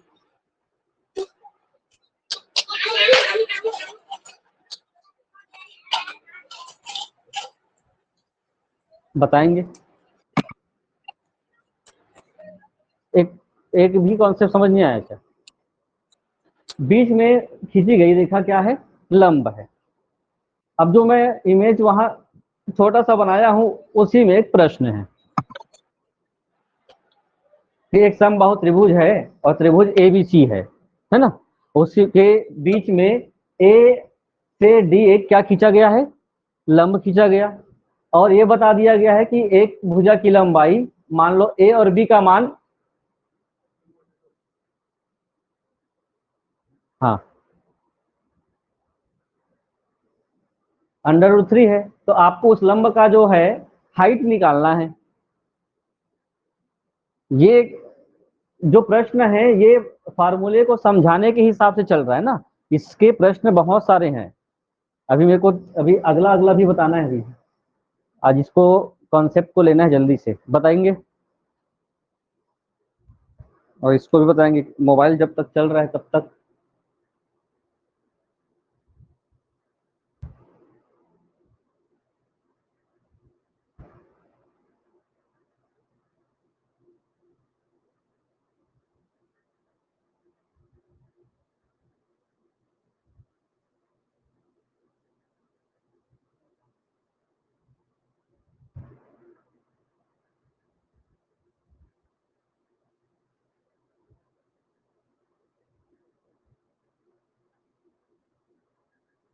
ये केवल और केवल फार्मूले को समझने के लिए क्वेश्चन है ना। ऐसे क्वेश्चन आपको कॉन्सेप्चुअल बड़े प्रश्न आएंगे। देखिए ए हो गया, यहाँ से ये बी हो गया, ये सी हो गया, यहाँ से एक ए डी डला है। प्रश्न कह रहा है कि ए बी बराबर 3। जब ए बी बराबर ये 3 है तो ये भी 3 होगा और ये भी 3 होगा, बी और सी से।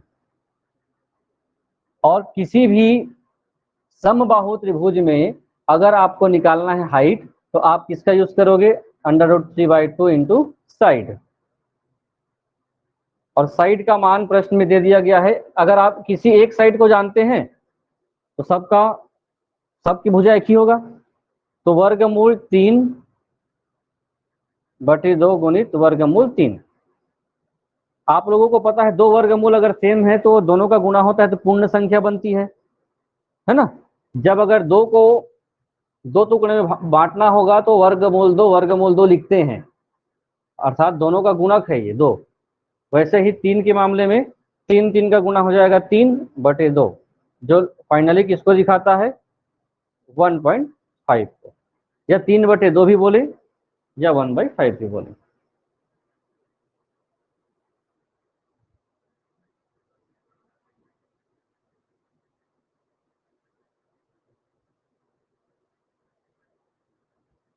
हो गया? थोड़ा बहुत पल्ले पड़ रहा होगा तो, नहीं तो आप निश्चिंत रहिए, कोई परेशानी नहीं। अब बात करेंगे समबाहु त्रिभुज का क्षेत्रफल। क्षेत्रफल को क्या बोलते हैं? एरिया। एरिया से तात्पर्य क्या है भाई? एरिया से मतलब है कि अगर कोई एक समबाहु त्रिभुज है और वो ए बी सी है तो आपको यहां से लेकर के इस अंदर के जो भाग हैं, एरिया उसी को कहा जाता है ना। हमारा ये इनका एरिया है, इससे बाहर किसी दूसरे का एरिया है, यही तो होगा। अब आप लोगों ने जमीन का नक्शा देखा होगा, नक्शे में इतना हिस्सा उसका एरिया है। यहाँ थोड़ा भी गया, घर बना रहे हो, यहाँ भी थोड़ा भी गया तो दूसरा के एरिया में चले गए आप। तो जो आपका क्षेत्रफल है वो आपका क्षेत्रफल है। जब भी जो 2D जो आकृति होगा उसमें एरिया का मतलब होता है इसके अंदर की जो सीमा क्षेत्र है उनका आपको मान निकालना होगा। ठीक, तो इस मामले में ये त्रिभुज हो गया और त्रिभुज में तीनों भुजाएं क्या है? आपस में बराबर है, समबाहु है। अब ऐसे स्थिति में आपको कोई वैल्यू दी जाती है, किसी भी भुजा का मान दिया जाता है तो उसका आपका क्या निकालना पड़ेगा? क्षेत्रफल निकालना पड़ेगा। तो इसके लिए क्या किया जाएगा? क्षेत्रफल होता है √3/4 इंटू साइड स्क्वायर या फिर भुजा का वर्ग। याद रखेंगे धीरे धीरे ही। अब अभी से मैं ये सब टॉपिक को बता दे रहा हूं ताकि एग्जाम टाइम में आप सूत्र को याद करने में समय ना गंवाएं। और उस समय तो मैं केवल अगर और रिपीट करना होगा मैथ्स में क्षेत्रफल लिख के केवल सॉल्यूशन बताऊंगा, ऐसा होना चाहिए। इसलिए कॉन्सेप्ट अभी समय है तो आप लोग जान लीजिए। क्षेत्रफल मतलब बीच का हिस्सा। अब ऐसे प्रश्नों को निकालने के लिए क्या किया जाएगा, आपको इसी सूत्र से आंसर निकालना है। प्रश्न जो भी आएगा बना लेंगे। एक समबाहु त्रिभुज है जिसकी एक भुजा इतना सेंटीमीटर है ना। लिखेंगे एक समबाहु त्रिभुज हमेशा एबीसी होगा। एबीसी में बीसी का मान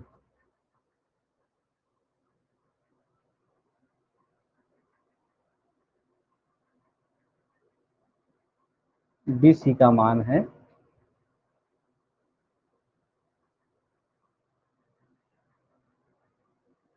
2√3 है। तो इसका एरिया बताएंगे, क्षेत्रफल होगा। तो सिंपल है √3/4 इंटू भुजा स्क्वायर। पॉइंट में भी आ सकता है, ये समझने के लिए प्रश्न है, मैं बार बार बोल रहा हूं। अब BC बराबर, BC एक भुजा है जिसकी वैल्यू कितनी है √2 नहीं 2√3 है, 2√3। ठीक, आया आंसर। हाँ, जो कटेगा वो कटेगा, जो आएगा जो आएगा। ये √3/4, यहाँ पर 2√3 का क्या करेंगे, हम स्क्वायर करेंगे।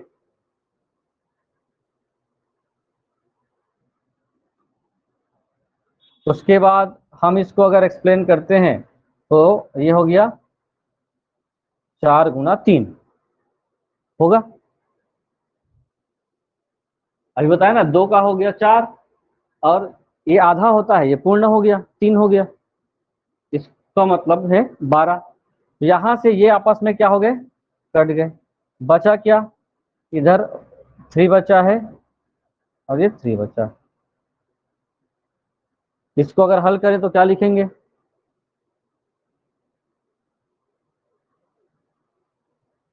ये सामने रहता है। ठीक, लिखा जाता है इसी 3√3।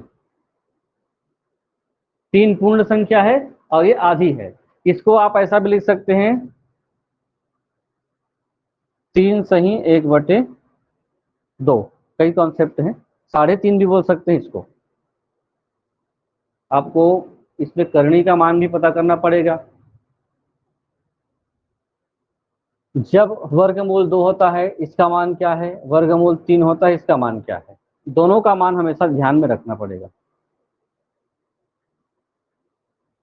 ये आपके लिए कभी कभी सवाल हल करते समय परेशान कर सकता है। इसका कितना होता है,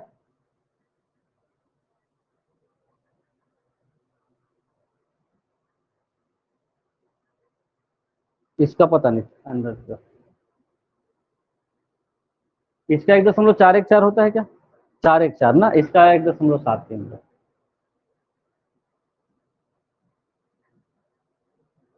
अब जैसे ही 4 आता है तो हो जाता है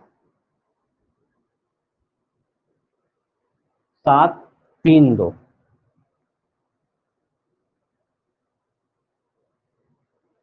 आगे बढ़े। अब अभी हमने कौन सा त्रिभुज देखा, ऐसे त्रिभुज जिसकी 3 साइड्स बराबर होते हैं, समबाहु त्रिभुज।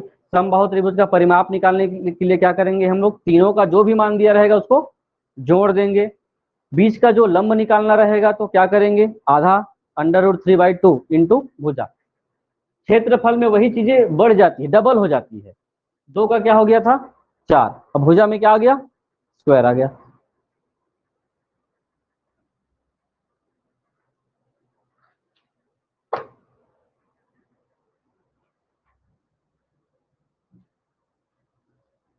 अगला है विषम बाहु त्रिभुज। विषम में सम द्विबाहु लिखेंगे, सम द्विबाहु।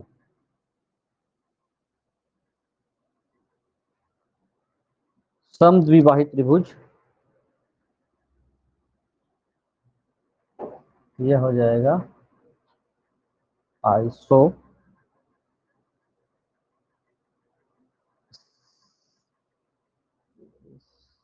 ट्रायंगल।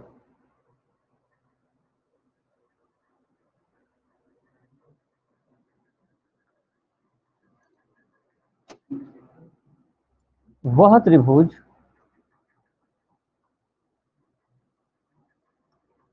सभी लोग लिखेंगे, कॉपी में होनी चाहिए, जिसकी दो भुजाएं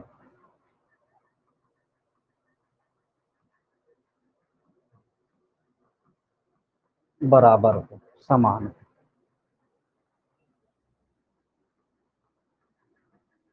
सम द्विबाहु त्रिभुज कहलाता है। अब ये देखिए, दो भुजाएं बराबर होनी चाहिए। दो भुजाओं को लेकर क्या किया जाए, एक ऐसी रचना खींचिए, दो भुजाएं बराबर, डबल साइड कर दीजिए। जब दो भुजाएं बराबर होंगी तो ये वाला साइड भी, दो एंगल बराबर होगा, एक एंगल बराबर नहीं होगा, है ना। भुजा और साइड का कनेक्शन, ये ए है, ये बी है, ये सी है।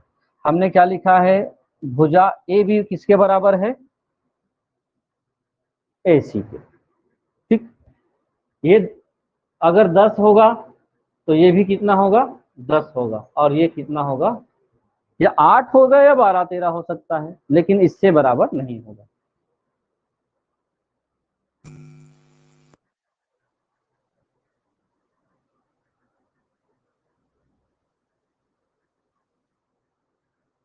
चलिए, यहां पर एक जानकारी है, सम द्विबाहु त्रिभुज में क्या दिख रहा है, भुजा ए बी बराबर ए सी तथा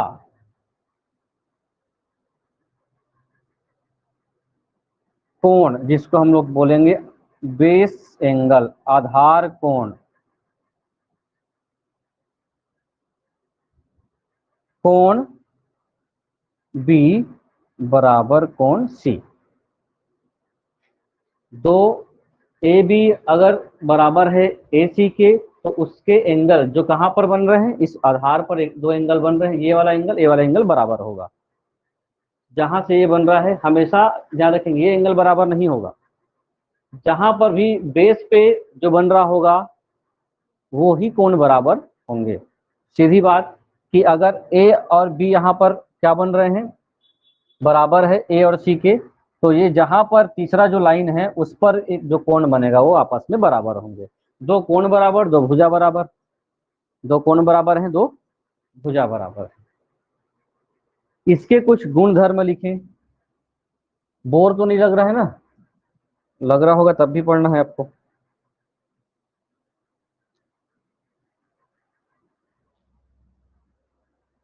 पहला नियम लिख लिए थे, गुण दूसरा जो लिखेंगे ऐसे ही लिख लीजिए, गुण ना लिखे।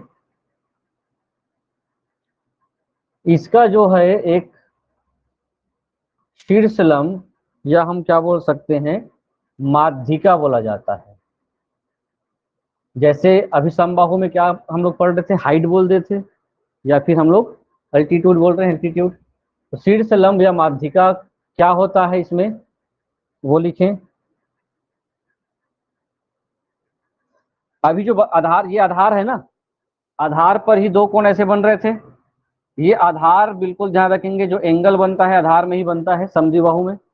यहाँ पर का एंगल बराबर नहीं होगा, ये भुजा बराबर और ये एंगल बराबर, ऐसा एक कॉन्सेप्ट है।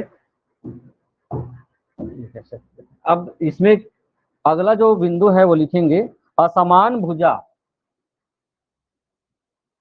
तीसरी भुजा क्या है, समान नहीं है, तो उसको हम लोग क्या बोले, असमान भुजा।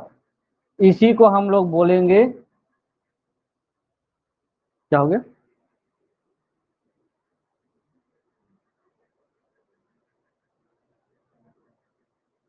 इसमें समझाऊं, ये देखिए दो साइड बराबर हो गई, दोनों भुजा समान हो गई, एक ही भुजा असमान है।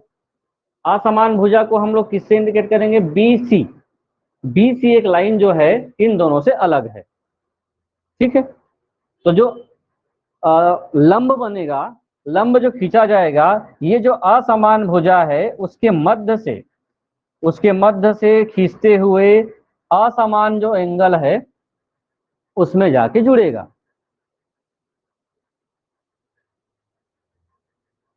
कुछ समझ में आ रहा होगा, ये बहुत बेसिक है, इसको तो पढ़ाया भी नहीं जाता है, क्योंकि आप लोगों को सवाल हल करने हैं तो जो टर्म्स है उसमें परेशान होंगे, इस कारण बता रहा हूं मैं इसको। तो ये हो गया, हम बोल सकते हैं डी।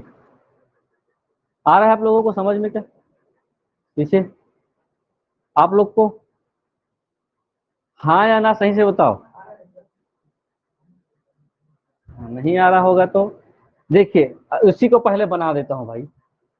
एक त्रिभुज है जिसकी भुजा ये और ये क्या है? समान है। मेरा उद्देश्य समझ में आना चाहिए, मैं पढ़ के बता दूंगा तो कोई मतलब ही नहीं है। ए और बी बराबर है किसके? ए और सी के। लेकिन बी और सी किसी के बराबर नहीं है। जब बराबर नहीं है, ये आधार है, इसी के ऊपर दो एंगल या दो भुजा खड़ी है, तो जो ये भुजा जो अलग है उसको हम लोग क्या भुजा के नाम से ले रहे हैं? असमान भुजा आधार, या हम लोग बोल सकते हैं बी सी। बी सी के मध्य कौन है? बी सी का मध्य या बीचों बीच ये होगा, है ना। बी सी के मध्य से खींची गई एक रेखा क्या कहलाती है? शीर्षलंब। इसको लिख लेंगे असमान भुजा आधार बी सी के सामने वाले शीर्ष में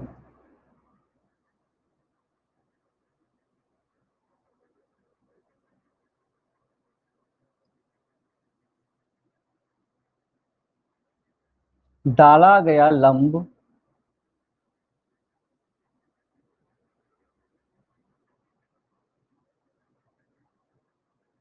आधार को दो भागों में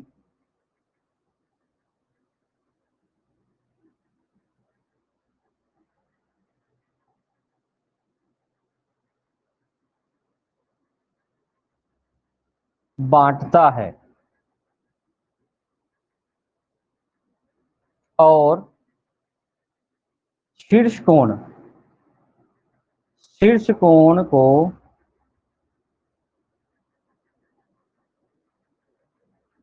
समद्विभाजित करता है।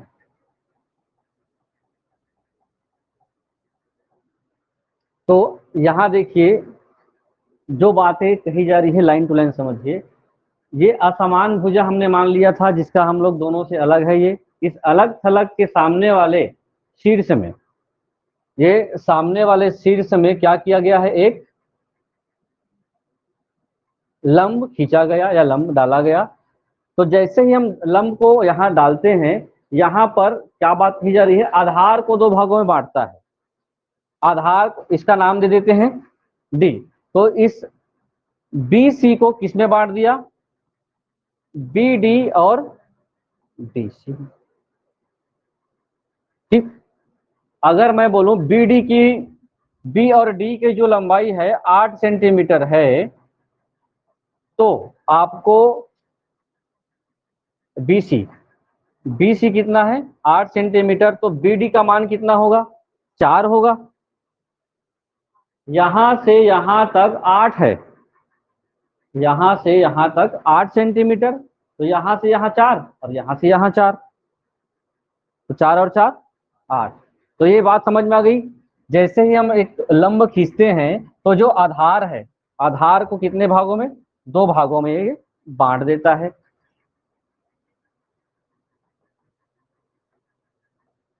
दूसरा ये कहता है, और जो शीर्ष कोण है, शीर्ष कोण कोण ए, अभी हमने देखा था ये एंगल बराबर है, बी और सी बराबर होगा क्योंकि उसके ऊपर खींची गई जो है साइड्स आपस में बराबर थे। तो जैसे ही ये एंगल हम लोग देखते हैं, जैसे ही शीर्ष कोण ये डला, इसको दो भागों में विभाजित करता है। यहाँ एंगल दो भागों में बढ़ गया, ये जो लाइन खींचा जा रहा है ना, ये तो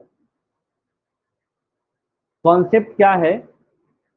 कॉन्सेप्ट ये है कि माध्यिका या लंब अगर हम डालते हैं तो एंगल को भी एंगल बी बराबर एंगल सी, ठीक है, एंगल बी बराबर एंगल सी, या हम बोल सकते हैं angle B plus angle C बराबर एंगल ए।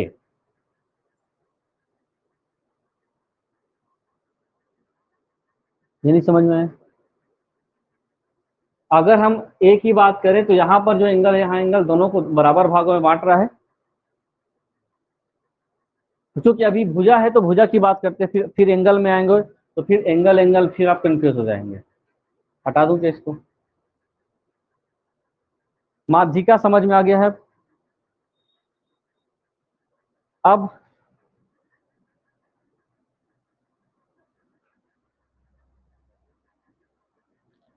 क्या लिखें?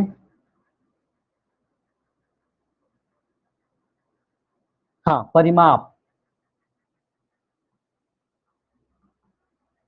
पेरीमीटर।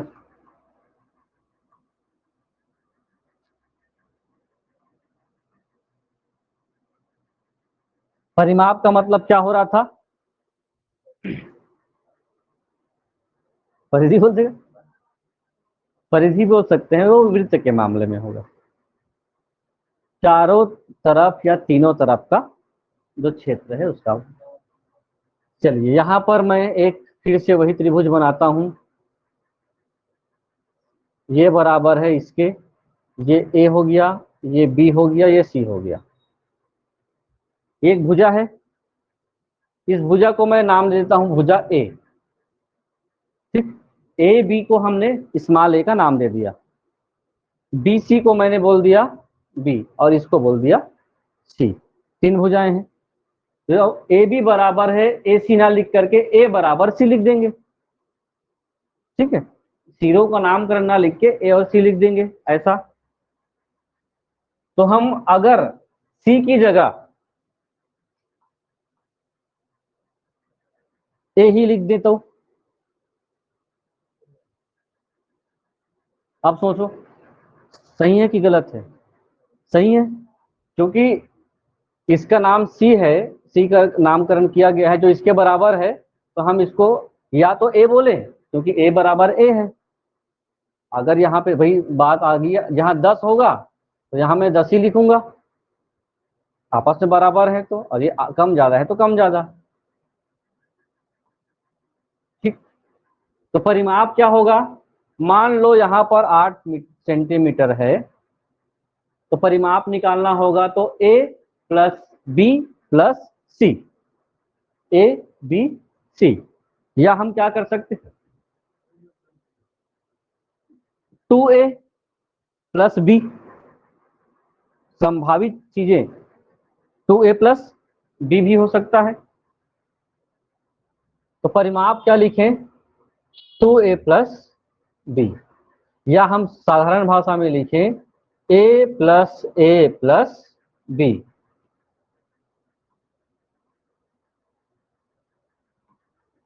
ए प्लस बी, दो बार ए है तो 2a प्लस बी। या फिर परिमाप होता है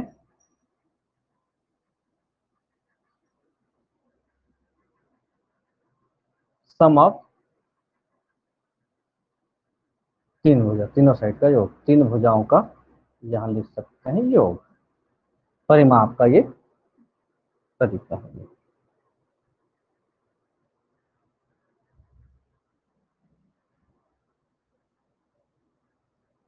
ऊंचाई, समद्विबाहु के बारे में, ऊंचाई या हाइट के बारे में और उसके क्षेत्रफल के बारे में कभी कभी प्रश्न क्षेत्रफल ज्यादा पूछता है इसकी ऊंचाई को लेकर के। तो ऊंचाई का मतलब हो गया, यहाँ पर क्या डाला गया है, यहाँ पर बीचों बीच में लंब डला हुआ है, और इसको निकालने के लिए जो फार्मूले का प्रयोग किया जाता है वो है, क्योंकि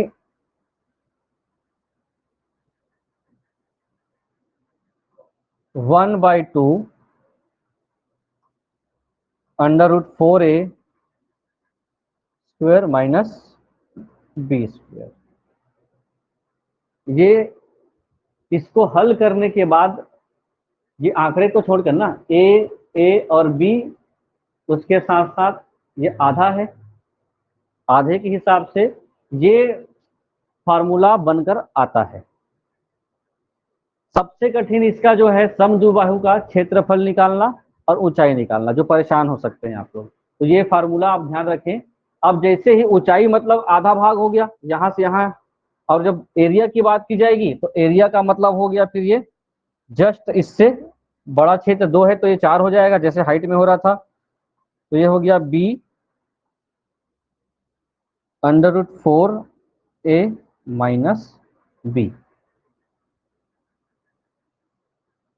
या फिर कभी कभी अंडर रूट, इसमें हो गया a है तो हो गया 4b square minus a square. सबसे कठिन है समद्विबाहु क्षेत्रफल को पता करना। ये अलग अलग है ना, अगर b को आधार मानते हैं तो ये वाले हिसाब से आता है, अगर a को आधार मानते हैं तो ये आता है।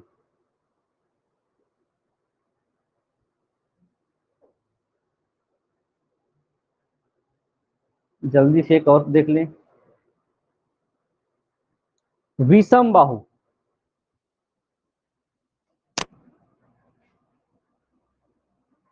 सूत्र थोड़ा थोड़ा याद करते जाएंगे,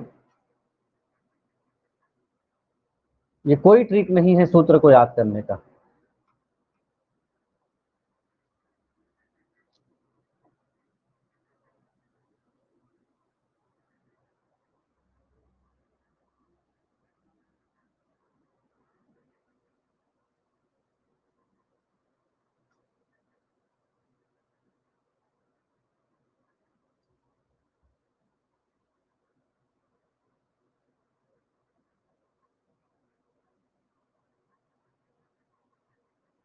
जिसकी तीनों भुजाएं, ऐसी त्रिभुज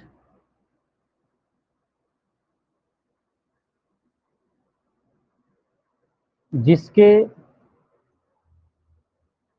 तीनों साइड अर्थात तीनों भुजाओं का जो मान है असमान होंगे।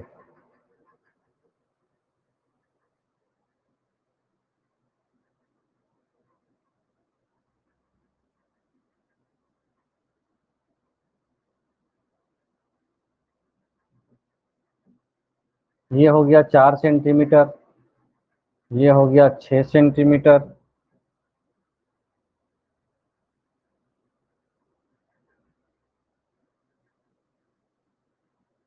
ये हो गया 8 सेंटीमीटर। तो यहाँ पे अगर समझें ए बी और सी तीन ऐसे त्रिभुज हैं जिस तीनों का मान क्या है अलग अलग। तो क्या लिखे हम लोग, ए बी बी सी ए सी बराबर नहीं, बराबर नहीं, ए बी सी के बराबर नहीं, बी सी ए सी के बराबर नहीं, तीनों सब क्या है अलग अलग कोण बनाते हैं।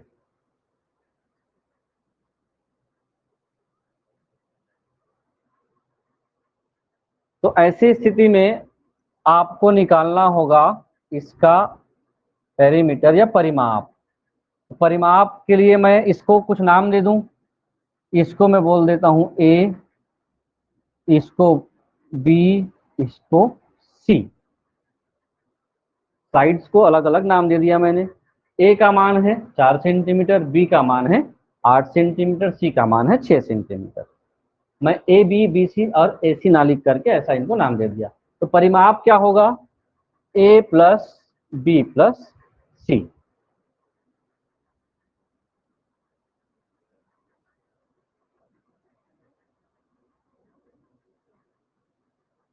ठीक है, परिमाप पेरीमीटर। अब परिमाप कितना हो जाएगा, आपको निकालना होगा, तीनों भुजाओं को जोड़ना है। तो 4 + 6 + 8 कितना है 18 18 सेंटीमीटर। हाँ, इससे पहले अभी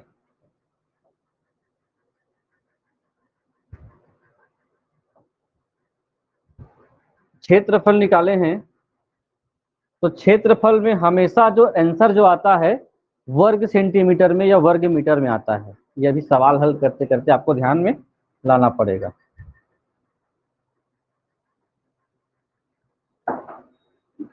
विषमबाहु त्रिभुज का कॉन्सेप्ट थोड़ा सा अलग है और सरल है। अभी परिमाप निकालने का तरीका सीख गए, और जब आपको क्षेत्रफल निकालना पड़ता है उसके लिए कुछ दूसरा तरीका होता है। परिमाप का जो आधा होगा, है ना, परिमाप का आधा अर्ध परिमाप का कॉन्सेप्ट इसमें आता है। ठीक, अर्ध परिमाप का तात्पर्य है कि जितना आप तीनों ओर का आप मान लिए हो उसका आधा मान अर्ध परिमाप कहलाएगा। तो जब भी विषमबाहु त्रिभुज में आपको सवाल हल करना होगा तो जो अर्ध परिमाप की जो भूमिका है वो बहुत महत्वपूर्ण होती है। अर्ध परिमाप हो गया सेमी पेरीमीटर। अर्ध परिमाप इसको किससे इंडिकेट करते हैं? सेमी पेरीमीटर का एस। ठीक, तो अर्ध परिमाप का मतलब क्या हो गया? जो हम फॉर्मूला क्या होगा, ए बी और सी ये परिमाप है, और परिमाप का आधा क्या हो गया? अर्ध परिमाप। परिमाप का आधा अर्ध परिमाप, क्योंकि आपको इसी से क्षेत्रफल निकालना है। तो छोटा कर देता हूं मैं, अभी इसी में पूरा कंप्लीट करते हैं। हमने अभी एक शब्द समझा, आधार, है ना, या बेस। इस पे बेस कौन सा है? बी और सी, जिस पर दो एंगल खड़े हुए हैं। तो क्षेत्रफल के लिए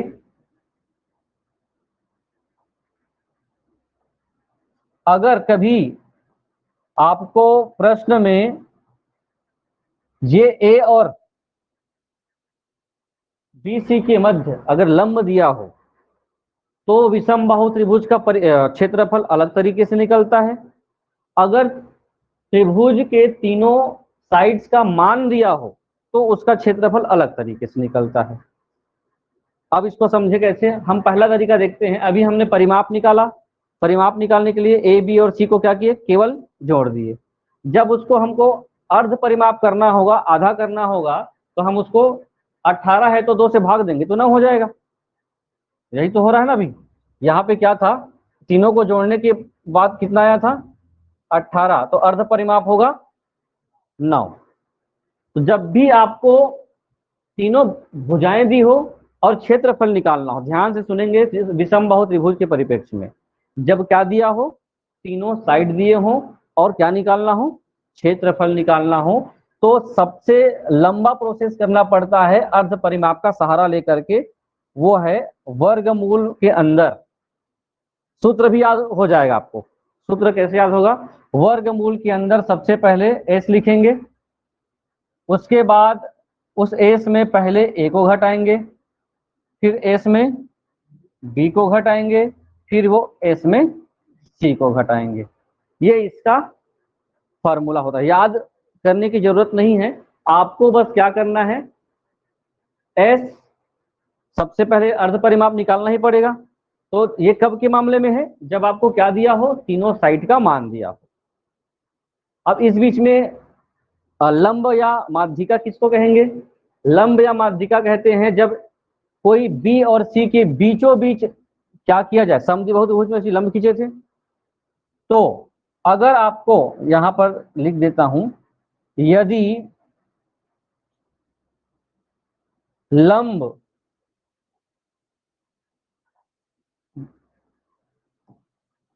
दिया हो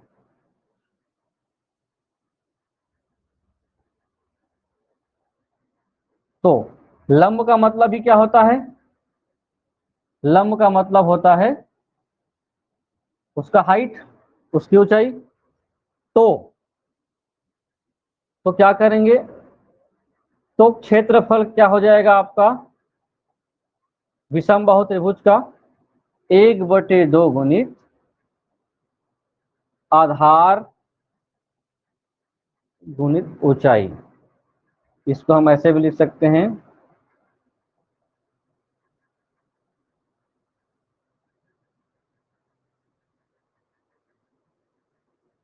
ठीक है,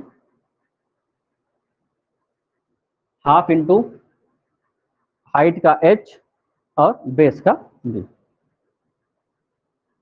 ये कब बना देंगे आप, जैसे कोई त्रिभुज में ये दे दिया गया है, ये एक विषमबाहु त्रिभुज है जिसका मान 3 है, 4 है और 5 है।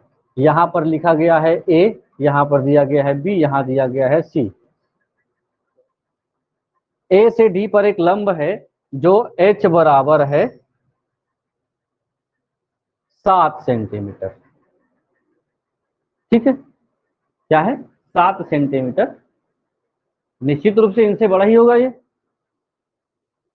तो आपको क्या करना पड़ेगा, 1/2 लिख करके यहाँ पर 7 और 5, ये उल्टा हो गया क्या, इसको आप ऐसा भी कर लेंगे, पहले भी लिख देंगे तब भी चलेगा। फिर